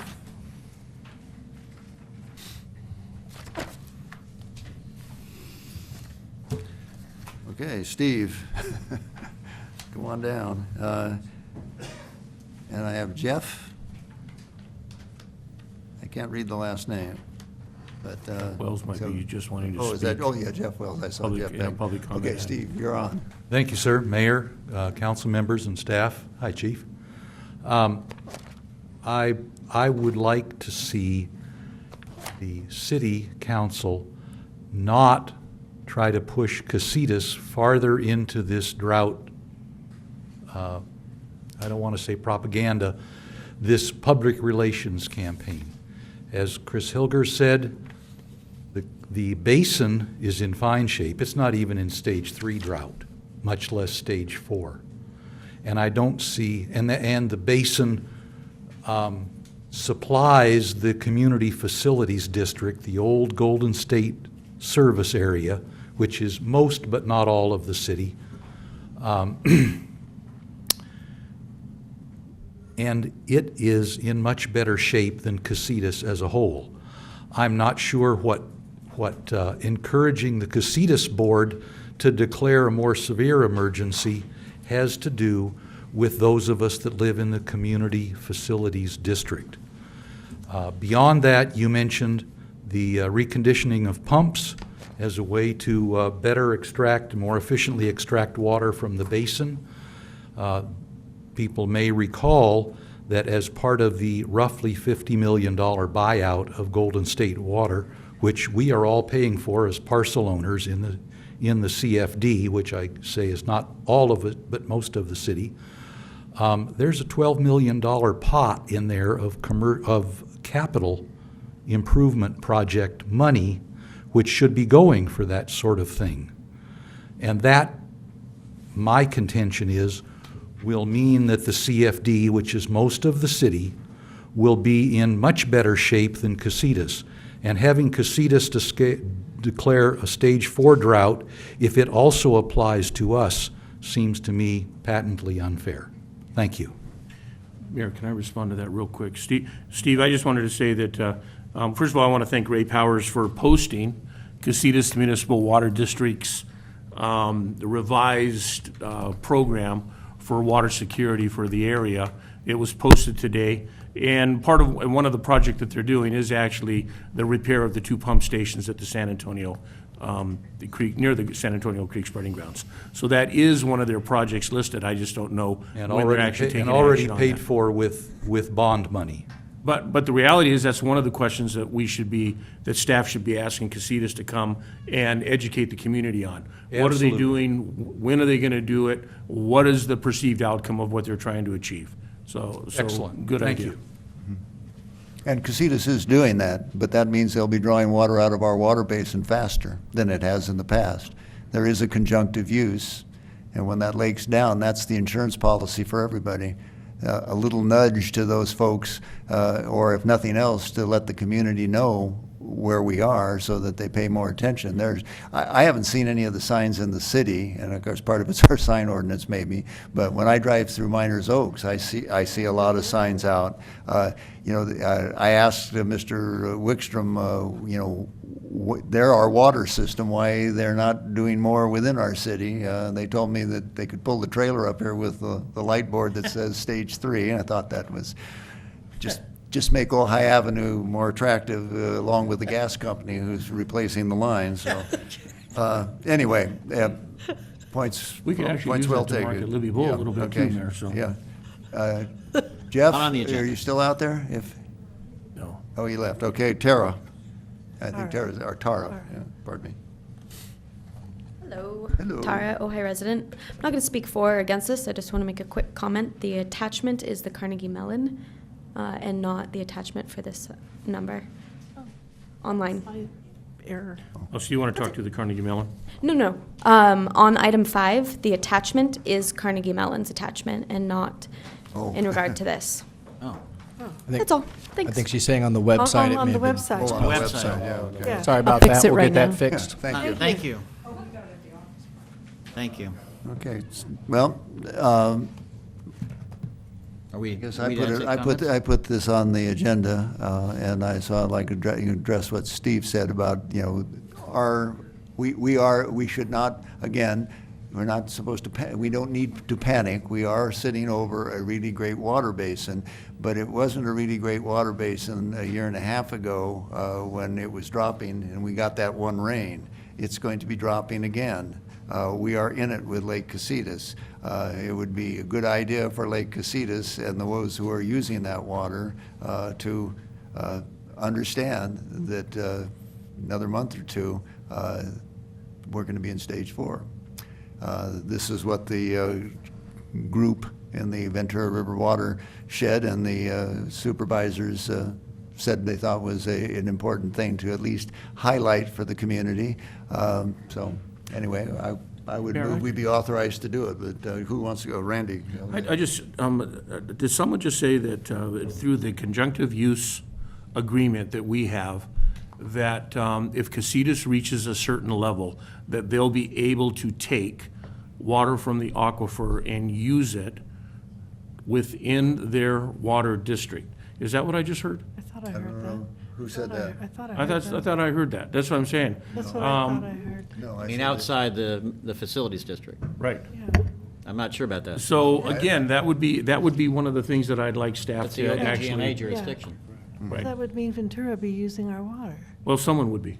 No, I don't, I think it's illegal for them to take water out of an area, Yes. out of our water basin to do that. Well- What the term conjunctive use means interdependence. There's a legal, what you're referring to, where it's all put together and they can use it wherever they want to use it. Right. I don't believe we have such an agreement. Do you, Bill?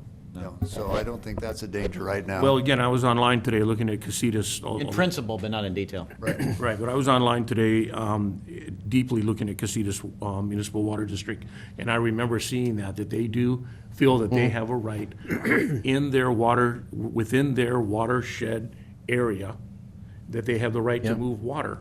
I would just like some clarification. I as would to too. Do they or don't they? I would too. I guess that's a question. And the reason being is that if they're not able to do that, then why wouldn't a community like the west end of Ventura be in a particular drought situation when the community of Ojai would be in a different drought situation? Right. If we have access to the aquifer and Ventura does not, then wouldn't there be a differentiation if they're relying on the lake?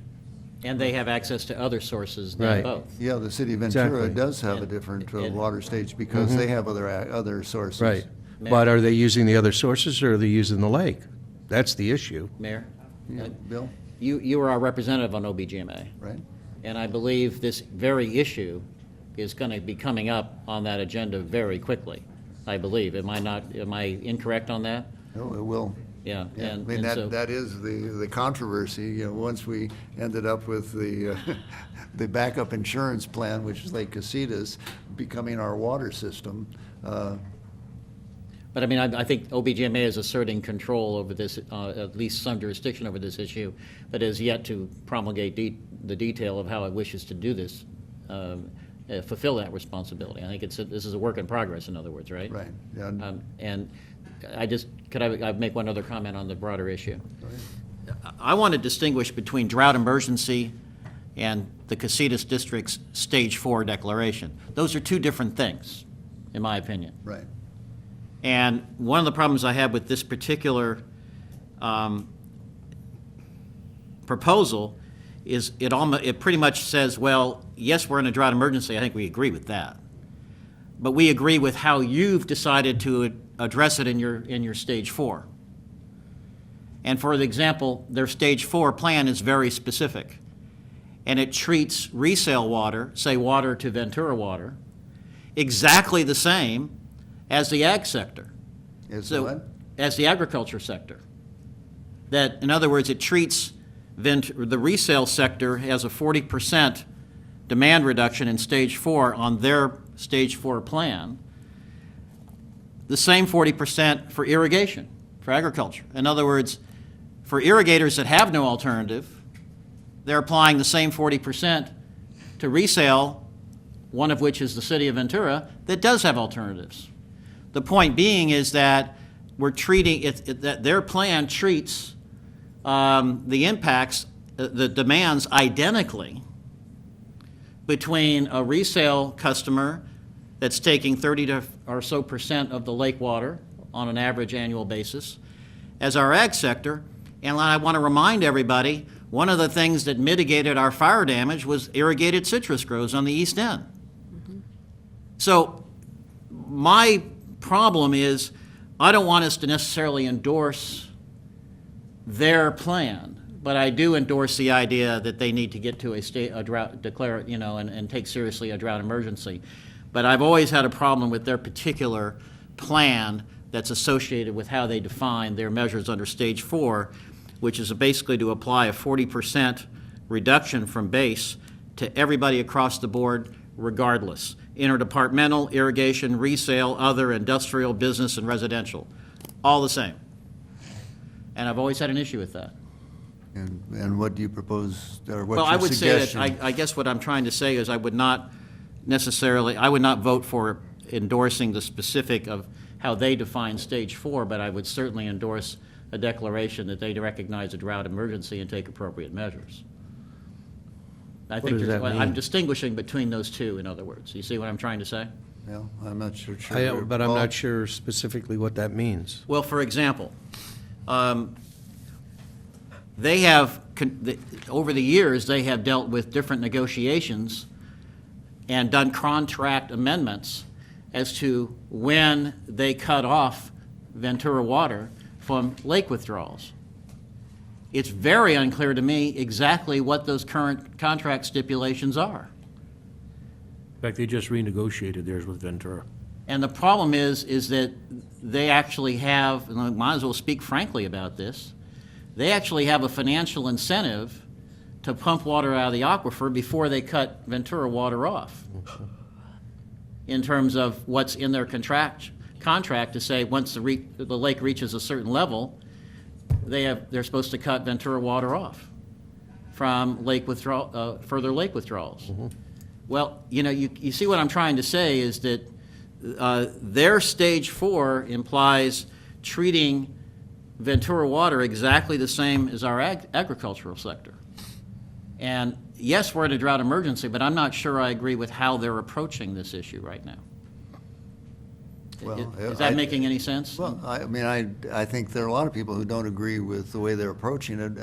Do you have a suggestion of how we could address that part of it? All this is intended to do is to bring to everyone's attention and the board, the Casitas Municipal Water Board, that they are reluctant to make this next declaration because there are implications to it. But since they know it's coming and they don't know how fast and think it's even going to be faster than what they thought, that somebody should be saying something about it. Now, their weep and their 5 stages and all that is something that's under their authority, and maybe we should all be down there trying to get them to revise that.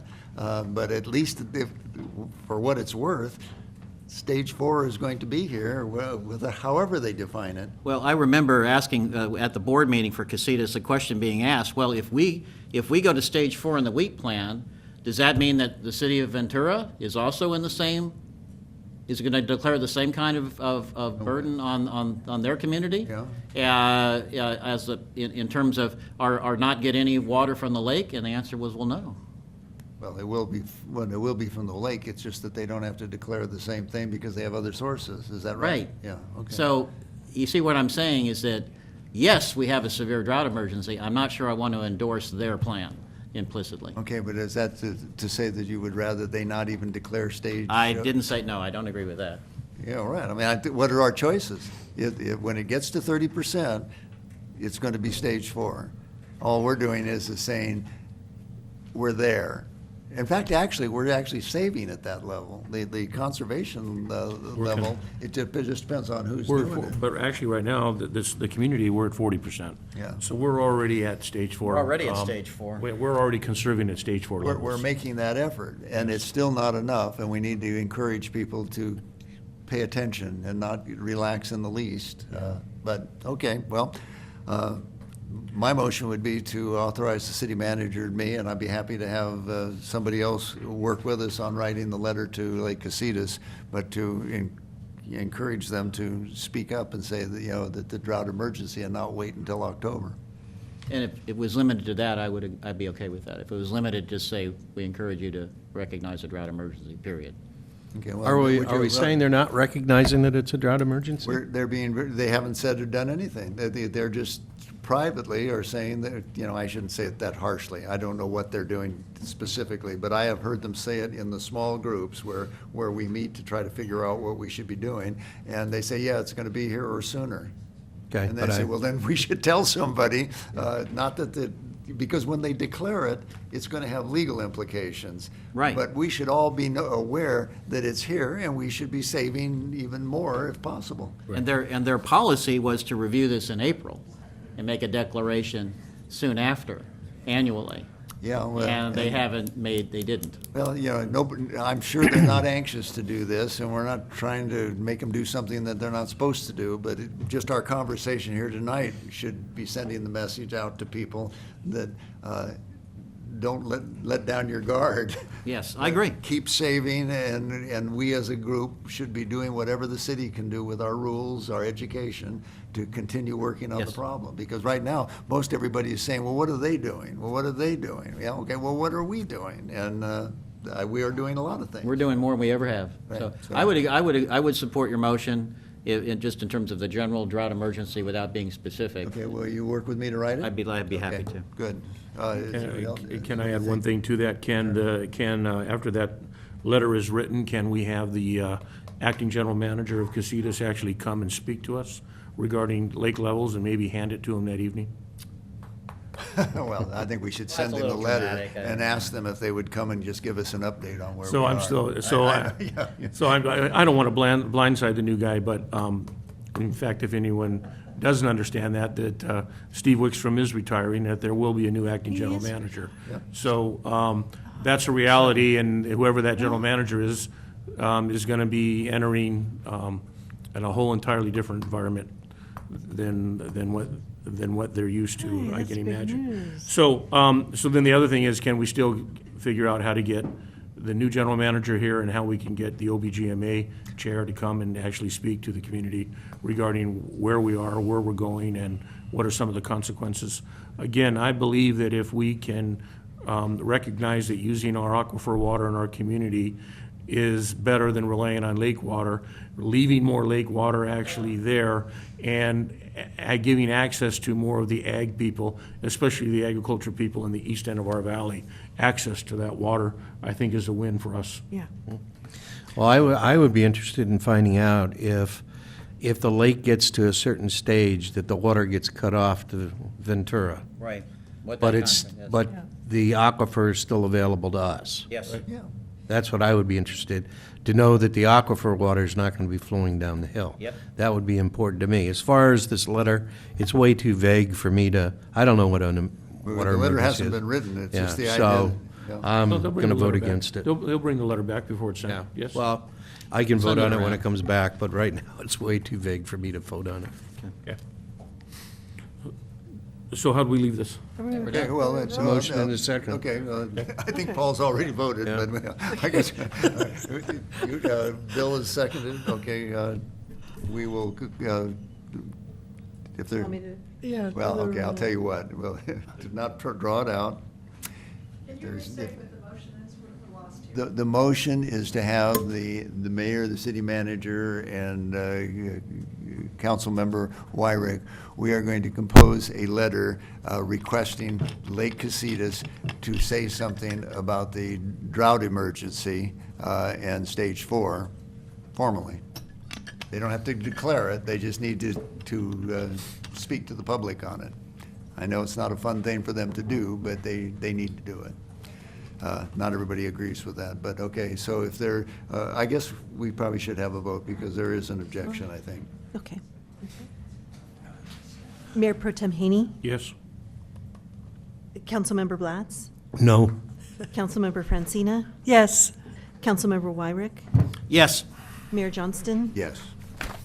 We'll be polite, but we will be firm. Well, I would think that the new manager would want to come. That's what they want to introduce themselves to the Well, community. I think we're jumping the gun on that. Yeah, I haven't seen any announcements on it, although I have heard the same thing, that Steve has been thinking about this for some Well, time. So if he has now decided that, you know. If he hasn't, we pushed him over the cliff. For the record, What you mean? tomorrow at the Casitas board meeting, there is a closed session on general manager. Mr. Mayor? They what?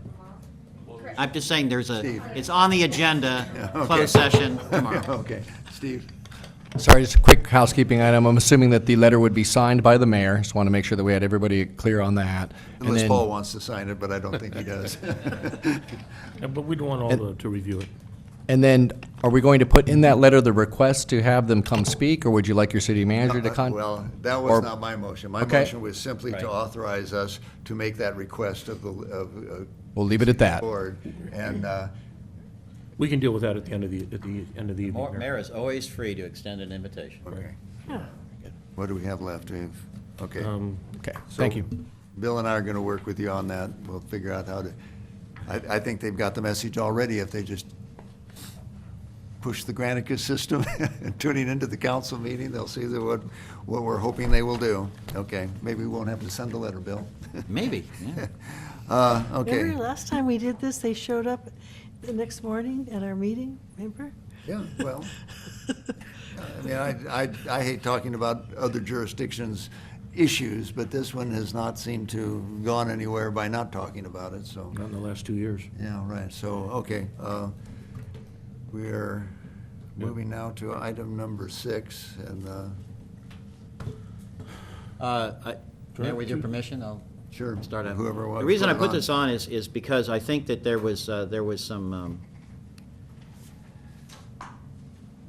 I think we need to clarify the nature of what Carnegie Mellon is using, because how, we are designated as the primary client, the city. However, in this memorandum of understanding, I think the city needs to understand and support the fact that what Carnegie Mellon University is doing is a research project. It's not a public relations exercise. There's aspects of an anthropological study in this. There's aspects of collecting information from the broadest possible standpoint, from not just the city but the entire valley, in terms of how our social milieu operates here, in terms of dealing with serious problems like, for example, water, but not necessarily limited to water. And as a research project, it's important that we as a city don't try and guide or direct, because that takes away from the very nature of what a research project is. They need to be given the rein to collect information as they wish. And so I want to, there was an issue that came up about how things are going to be coordinated in terms of their outreach. And I just wanted to go on record that I think we need to be actually pretty supportive of a very broad-based effort on letting them decide that, and not having that have to run through the city for some sort of approval of how they engage in their research investigation and in terms of their outreach. And that's why I wanted to bring it up, because I didn't want it to be a protocol where they felt they had to get permission for inquiry or the means of inquiry from the city. We support what they're doing. It's not something we're trying to direct. Otherwise, it's not really any more a research project. That's what I wanted to bring up. Randy? Okay, so I would agree with you 100% on that, Bill, but I think what I wanted to do is give the city manager an opportunity to speak to us regarding what his interpretation of the MOU is and what he believes the city staff needs are in implementing this agreement with the two entities. So Steve, I'd give you the floor to talk about your needs and your concerns and your wants in this discussion, if you have any. Well, really, we're here, I think Councilmember Wyrick stated it quite well. I think we're there to support those efforts. We have not been involved really in terms of their outreach or their decision-making or anything like that, and nor do we intend to get involved in that.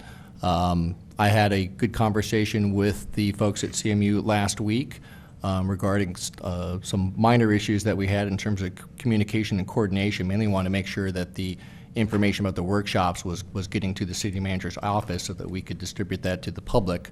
But we had a very good conversation, and I do not have any concerns or issues with the way that they're operating going forward from here or how they have operated in the past. I think they're doing an excellent job, and I think I've let them know that I think they're in a good position to do some really solid outreach to the community, and we are there to support them in those efforts entirely and completely. So you're satisfied if they basically just keep you in the loop, not necessarily have any sort of submit like a plan to you for approval or anything like that? Not at all. Okay. Not at all. All right, thank you. We just wanted to make sure that we were, in coordinating in advance in terms of, when the workshops were being announced and scheduled, that type of thing. So, Mayor, can I add something? Yeah, go ahead. So what had happened, and I think what brought this forward, was Bill and I have been kind of the lead individuals on bringing Carnegie Mellon to the community. And I received a phone call probably 3 weeks ago regarding that they wanted to initiate some public venues and some public meetings. And so I reacted to that quickly, worked on it. I believe I sent all of you via an email, even the city manager, on Wednesday of the week before, letting you know what was happening, where it was going to be held. And it happened so fast. To be honest with you, there wasn't a lot of time to communicate with you, Steve, or any of the staff as far as getting this out in a better fashion. I'm sure that the city, because of our relationship in this process, would have loved to do a public statement, letting the community know via either through the newspaper or any other form of communication, but it just didn't happen, and it happened quickly. Having said that, it was two incredible events. Again, fortunately, we had Ray Powers here who filmed it for us. He's put it on Facebook, YouTube, you name it, it's on it. And the community has gotten a hold of it and is in love with it. In fact, we're getting a lot of requests as when is the next one. And I believe I also put in that email that the next one should be probably on a city facility that should be have the capabilities of filming it and posting it live, but actually bringing in a different spectrum of the community to talk about it and the impacts and the good and the bad of what can happen through this process. So I think that's where we are. As soon as we find out when Cheryl and them are going to be back in town, and what we can do is we can start linking you on all the communications just so that you're abreast of it, because I've got 20 emails from them already, and Bill has too. We'll just keep you in the loop so that you know what we're doing, why we're doing it, where we're doing it, and what they're doing, and then hopefully I can turn in some receipts and get some money back for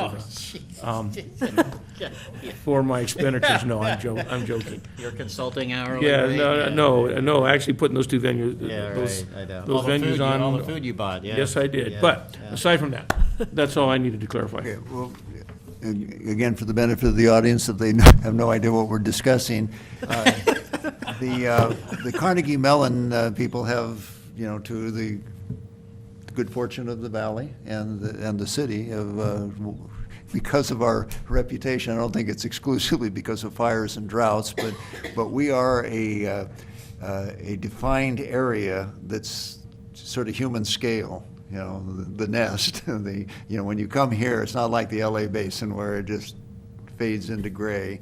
And so it's a way to do a pilot or a demonstration project on a variety of things using some skills that the university has. They're not all new, but they referred to it the first time. I think the three of us at one time or another participated in what they call solving wicked problems and water and all the rest of it.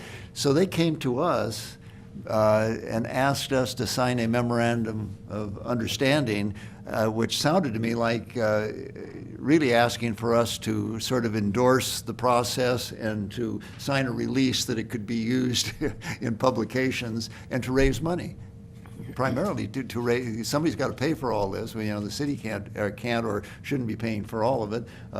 So they've got some benefactors, and I think Randy, you made a good effort there at the one at the winery where we suddenly had I don't know if I asked for a show of hands, how many people in the audience here live in the city?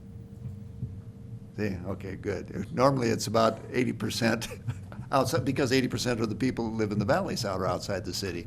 So the night when we were having this, and Randy was pitching it to everybody, and then the people who didn't live in the city suddenly said, "Oh, City of Ojai is going to tell us all what to do." So we're sort of walking kind of a delicate line. We're becoming we're endorsing this and we're participating in it, and yet as Carnegie Mellon pointed out, when they raise money, the people who want to do this for the benefit of everybody and to use this as an example throughout the nation aren't going to pay any attention to political boundaries. No. And so I think we kind of backwatered a little on that to make sure that was not our intention.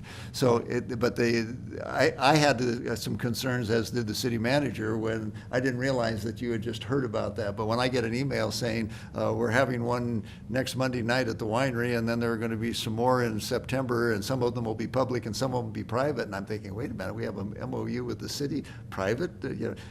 Now we all have a better understanding of what's going on. Carnegie Mellon is driving the thing. They are using us, the Valley, and the city as a brand name to help raise money in order for us to engage in a social engineering experience that maybe will be a benefit to everybody. Well, I wanted to clarify that, Mayor, because it was interesting that that Monday night, there was a perception, because the majority of the people at that first meeting were out of the city, that, you guys, or me specifically, only wanted for the city, and we don't care about what's outside of the city. Yeah. The reality of Carnegie Mellon is it's going to be encompassing this whole valley, and the broader, the better they feel.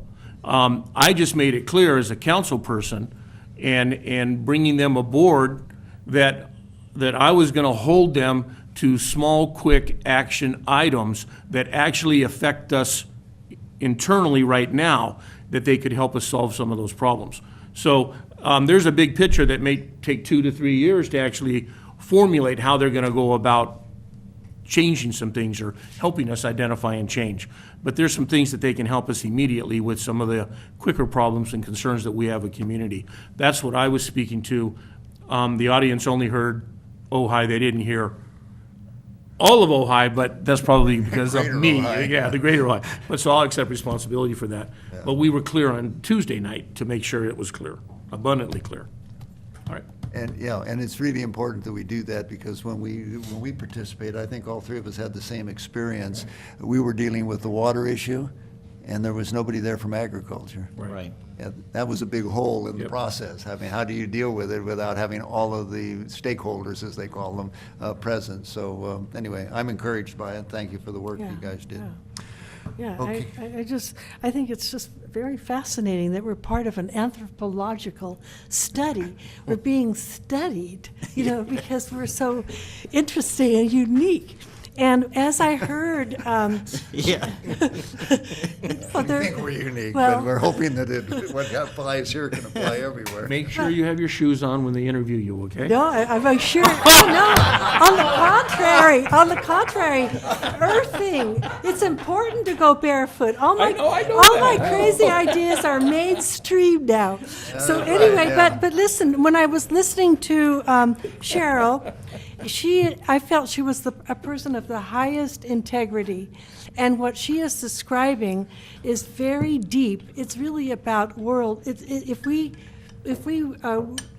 were able to understand and follow for want of a better word, the principles, we would have world peace. It's how to communicate Right. without having two opposing sides clashing.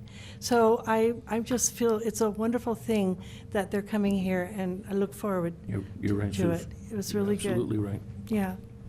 Let us all bow our head and pray. But it's great. No, it's really good. We're going to try. Yeah. Okay.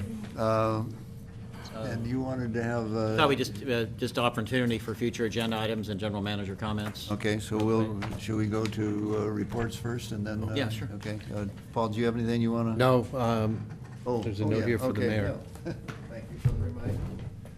You can see it out there in the audience. The annual poster from the fair has been presented to the city. We have a collection of them someplace, and I hope everybody goes down and enjoys it. I think this Friday night, that's Through the weekend. Creed's Oh, Creed's Clearwater, Revival. really? Those of you who can remember them. Remind me to go. Okay. On the bayou. I have nothing, Paul's Mr. got Mayor. anything, Susan? What are we doing now? If you Council have- members. If you don't know, I won't. Future, no, we're talking about Council member. future agenda items? No, right, we're on council reports. If anybody have anything you'd like to report back? I had a rattlesnake encounter. I read that on the internet. Yes, and it's fascinating because they give plenty of warning, and it was auspicious because had I not seen it, it was on its way to a neighbor's front porch. And it was dusk, and I had my dogs leashed, and I didn't have my granddaughter running ahead as she often does. So it turned out beautifully, and my son-in-law is a very seasoned snake catcher. After my initial shock, everybody always thinks when I'm screaming they don't pay attention anymore. But this time I had a reason. And he came out, this is how you do it. He came out with if you're experienced, this is how you do it. Came out with a big stick, a giant ice cooler with a good lid. And in the past, he says they've been more cooperative. They go on the stick, he puts it in the cooler. This one, he just kept nudging it, and it was in its own way cooperative, but it didn't want to go in the cooler until we saw it go back out in the wild. And I have personally chased, if I had been alone, I would have taken a hose to it, because I've chased a lot of them out, because you got to think fast. What can you do? So I just chased them out with a hose, and not with a running water hose, And no not one, just a and no dry. one got bitten, and the snakes are alive, right? Okay, Yeah, Good. yeah. Okay, Randy. So just quickly, let me state for a public safety announcement, call the fire department. Well, I mean, Sometimes that's a little quicker and faster and less Hey, dangerous. but there- That's on. my experience. But hang on. Maybe the chief knows. The when you call an agency, this is what happens when with bears and other wildlife, then there's a liability issue. And I don't know yet if they moved them without killing them. Because in the past, they killed them. So unless you're sure that they won't kill them, I would check on that Paul first. Sousa. Yeah. I don't know what the policy is. I'm just stating that when in Yeah, doubt, but- call the fire department when you're dealing with rattlesnakes. Well, I beg to differ. So here's the, I'll bring it up tonight, briefly, and then I'm going to follow up on the August 28th meeting. But I got to go down to Supervisor Parks' project in Camarillo, and she's doing a at-risk and a community project that they're growing native plants. That's the idea behind it. They're using some of the property at the Camarillo where the old Cambria Hospital was. I'll have more information on it, but I went and looked at it, and I'm telling you, the San Luis Obispo is doing the same thing, and it is such an incredible venue, and it's just an incredible experience to see what she has championed regarding putting a group of individuals in our community and giving them an opportunity to learn a skill and to work and to have a job. I'll bring more information on it. I meant to bring it tonight, but I didn't want to lose 100% of the thought on it, so thank you. Bill? I want to report something actually so dry, but still significant, I hope. I represent the City on the Economic Development Collaborative Organization, which is services SBDC grants and programs, Small Business Development Center grants and programs, as well as microloan and gap loan programs for small business. And I am very proud to say that a number of us working together, including people in the community, one shout out is Elizabeth Hafner, for example, that got an award for Entrepreneur of the Year or something like that, a state recognition for her efforts. We have tripled the clients in the Ojai Valley, from I believe 11 to over 30, 33, 34, some from a year ago, in terms of the small business getting support through this organization, and the prospects are to increase it even more dramatically. And I think that's important, and I just wanted to say, it's a good job, everybody. Okay, thank you, Bill. That's good news. Yeah. Steve? Yes, thank you. A couple things to report. When I think I had announced to council that a couple months ago we had applied for a grant through CAL FIRE to try to augment the efforts for the tree and the vegetation clearing in the Stewart Canyon area. So we did take a shot at that grant. Unfortunately, we did not get it. We haven't gotten feedback from the state in terms of why we did not get it. It appeared that most of the projects, most of it was going to more defined or projects that were able to identify perhaps a little greater need.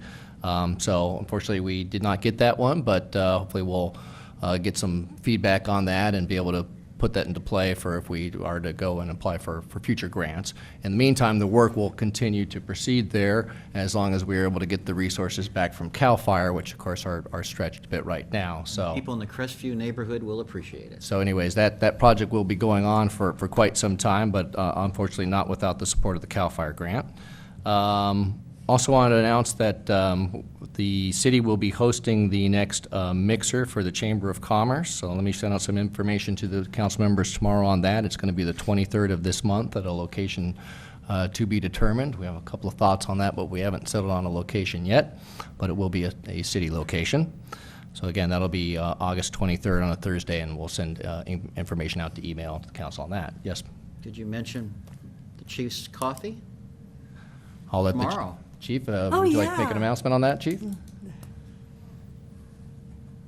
Absolutely. Thank you for bringing that up. Yeah, so one of the outreach things that I wanted to do when I came to the Valley was to participate in what I did when I was in Thousand Oaks as well, which is Coffee with the Chief, to give people an opportunity to come and cut through the bureaucracy, if you will, and talk to the chief about what they're concerned about or what they want to know about that's happening in the Valley, or because I oversee the entire Ojai Valley, not just Ojai proper, but it's available to both city and county residents. It'll be a Beacon Coffee from 3 to 4:30, and I'll have my assistant chief, Shane Matthews, with me, as well as one lucky deputy to be named later. That so part of it is to get the deputies to know the community, and community get to know the deputies that are assigned to their area. At? Beacon Coffee Right. on Ojai Avenue. Tomorrow, What time? 3 to 4:30. Beacon Coffee, 3 in the afternoon till 4:30 in the afternoon. That's August 8th for people watching this later in the year. August 8th, yes. Right. Thank you. Date and time stamped, okay. We got to discuss future agenda. I have a couple more things too. Not to steal anybody's thunder, but we did have a very nice ribbon cutting and press event last Thursday in Libby Park to highlight the acquisition and the implementation of the city's new green landscaping equipment. So thank you to the mayor and members of the council who were out and at that event. We had nice representation from state officials, members of the state California Air Quality Resources Board, So again, a very, very nice event. Thank you to the mayor and the council members, everybody who put that together. Also, thank you to Public Works Director Greg Grant, and also, of course, to Mr. Steve Colomay, who was also very instrumental in helping put all that together. Second in the And if Right. I'm forgetting anybody, I apologize. There are a lot of folks that made that a very nice effort. Monique Limon. We're the second in the state, right? Right, the second in the state, the first in the county, and First in the there are county. 2 or 3 other cities that are now considering changing out their landscape equipment, the municipal landscape equipment, going to the battery operated, both for reduction in noise, pollutants, health of the people, the operators. So it was a nice. We maybe cite that one stunning statistic. Oh, yeah. Oh, yes. Running a 2-cycle engine for Gas-powered. 8 hours? I believe like running a 2-cycle small engine equipment for, I think it's 8 I hours. thought it was 1 hour. Maybe it was 1 hour. Yeah, it was more like, the original test that they did. All I know, here's the thing, less than 1 work day, well, I think it's 1 hour, Ray, I believe Ray. 1 hour of operation of a 2-cycle engine, like in a lawnmower, the old-fashioned 2-cycle, is equivalent to the pollution put out by a modern car driving from Los Angeles to Denver. And they are looking at the pollution from small engines in the LA air basin exceeding vehicle emissions within a year or 2. So it's important. Yeah. Well, South Pasadena has done it down there. I don't know what's happening since then, but it turns out South Pasadena and Ojai are about the same size, same acreage. So anyway, it's hard to change and to do new stuff, but this is a project where we're locking up all our old gas-operated stuff, and we're measuring everything and also testing to be sure it meets the production standards that we have to have. And then at the end of the year, the air pollution control people have paid for the battery-operated stuff, and we give them the cash for clunkers. They take our stuff, and we hope that other people, I've noticed around town, even in the commercial districts where it's perfectly legitimate still to use a gasoline engine, that they're switching over. I saw one with a very long extension cord at Cafe Emporium, and I've seen several other places with a battery-operated. So as I tell people, this is a campaign, thank you for not smoking. That we're not trying to arrest anybody. We're just trying to change the cultural values, because there's through education, it's healthier, it's a better way to live. So, Mayor, real quick, I think I think the most important thing to acknowledge is the fact that years ago, when this discussion was taking place, we were going to take this equipment away from someone and not give them an alternative. Yeah. Whereas today, we have an alternative and it's of quality. I think that's the most significant change in how we're going to win these people over, is the fact that they can replace that ugly machine with something that does something as well and does it better. okay, Steve, did you have anything else? Yes, really quickly, and just one last quick comment on that, and the feedback from the staff, the folks that are actually operating the equipment, they love it. It's effective, it's easier on them, so it's really been a win-win all around. That was one of the best things that the presentation brought out, because it's better for their hearing, for the use of their hand, and all kinds of health issues. Their breathing. Yeah, their breathing, yeah. Oh, sorry. Yeah. Oh, that's quite all right. One last announcement. Obviously, for those who are not aware, we are in the nomination period right now. We have a general municipal election coming up on November 6th. And just I wanted to quickly announce the information from the clerk's office, the latest as of this afternoon. We have 2 individuals who have pulled papers for the office of mayor, that being your incumbent mayor, Mayor Johnston, and also Severo Lara. Mr. Johnston has filed his papers. So that is the one filing on the mayor's race. Those forms now go to the county and they have to be certified, so we don't have none of the filers have been qualified as of yet, but so what I'm trying to get at is there is a potential extension on these races only for non-incumbents. However, if the incumbent files by the first deadline, which is this Friday at 5 p.m., then there is no extension. Right now, so those are the 2 that have pulled papers for mayor, and the mayor has filed his papers. And then on the city council side, we have the 3 seats for council member. And we have papers pulled by the incumbents here, Councilmember Wyrick, Mayor Pro Tem Haney. They have also filed, yet those have not yet been to we've not received qualification back from the county on those two. And then the other individual that has pulled papers to date is Kaylee Dos Santos. Hopefully I'm pronouncing that correctly.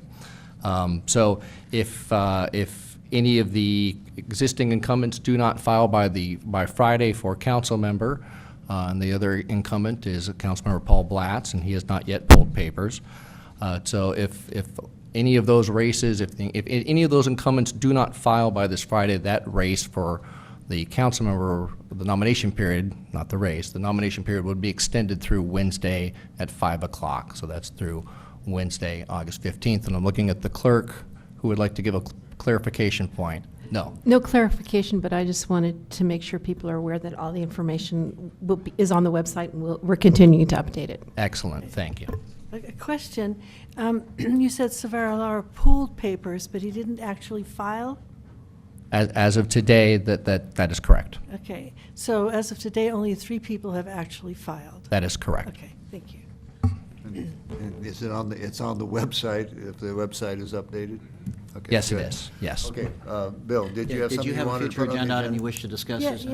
yes. Councilmember Wyrick and I would like to formally request that the Bill and Bliss Page's manufacturing facility, if possible, I know the pending date is September or October. If you can possibly manage to add it to the agenda in September, so sooner rather than later. Could I hasten to add that I don't think we're requesting any personal thing.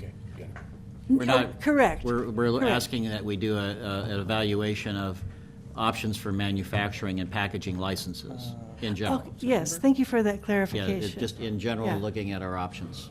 Oh, yes, we understand that. Not a specific. And then Correct. they can apply. Right. Is that- But yeah. first is that we have to look at the options Yes. and what we think is best in terms of. That's coming back Yeah. as a discussion. Yeah. Correct. Staff you, has that's direction on that, Staff report. to bring that back to council, right on the current list, I apologize. Right. We had that slated for September 25th. In speaking with the city attorney, we believe that we could juggle some other items and move that up to the September 11th agenda. Yeah. Okay, And I thank just you very- repeat, just to yeah. have options, all the options. Yes, of available. course. Okay. Yes, of course. Okay, thank you for that. Thank you. Okay, anyone else have any, Paul? You get to adjourn. I just have one comment. Oh, I did have one Go other ahead, thing. Chief, you have the floor. Thank you.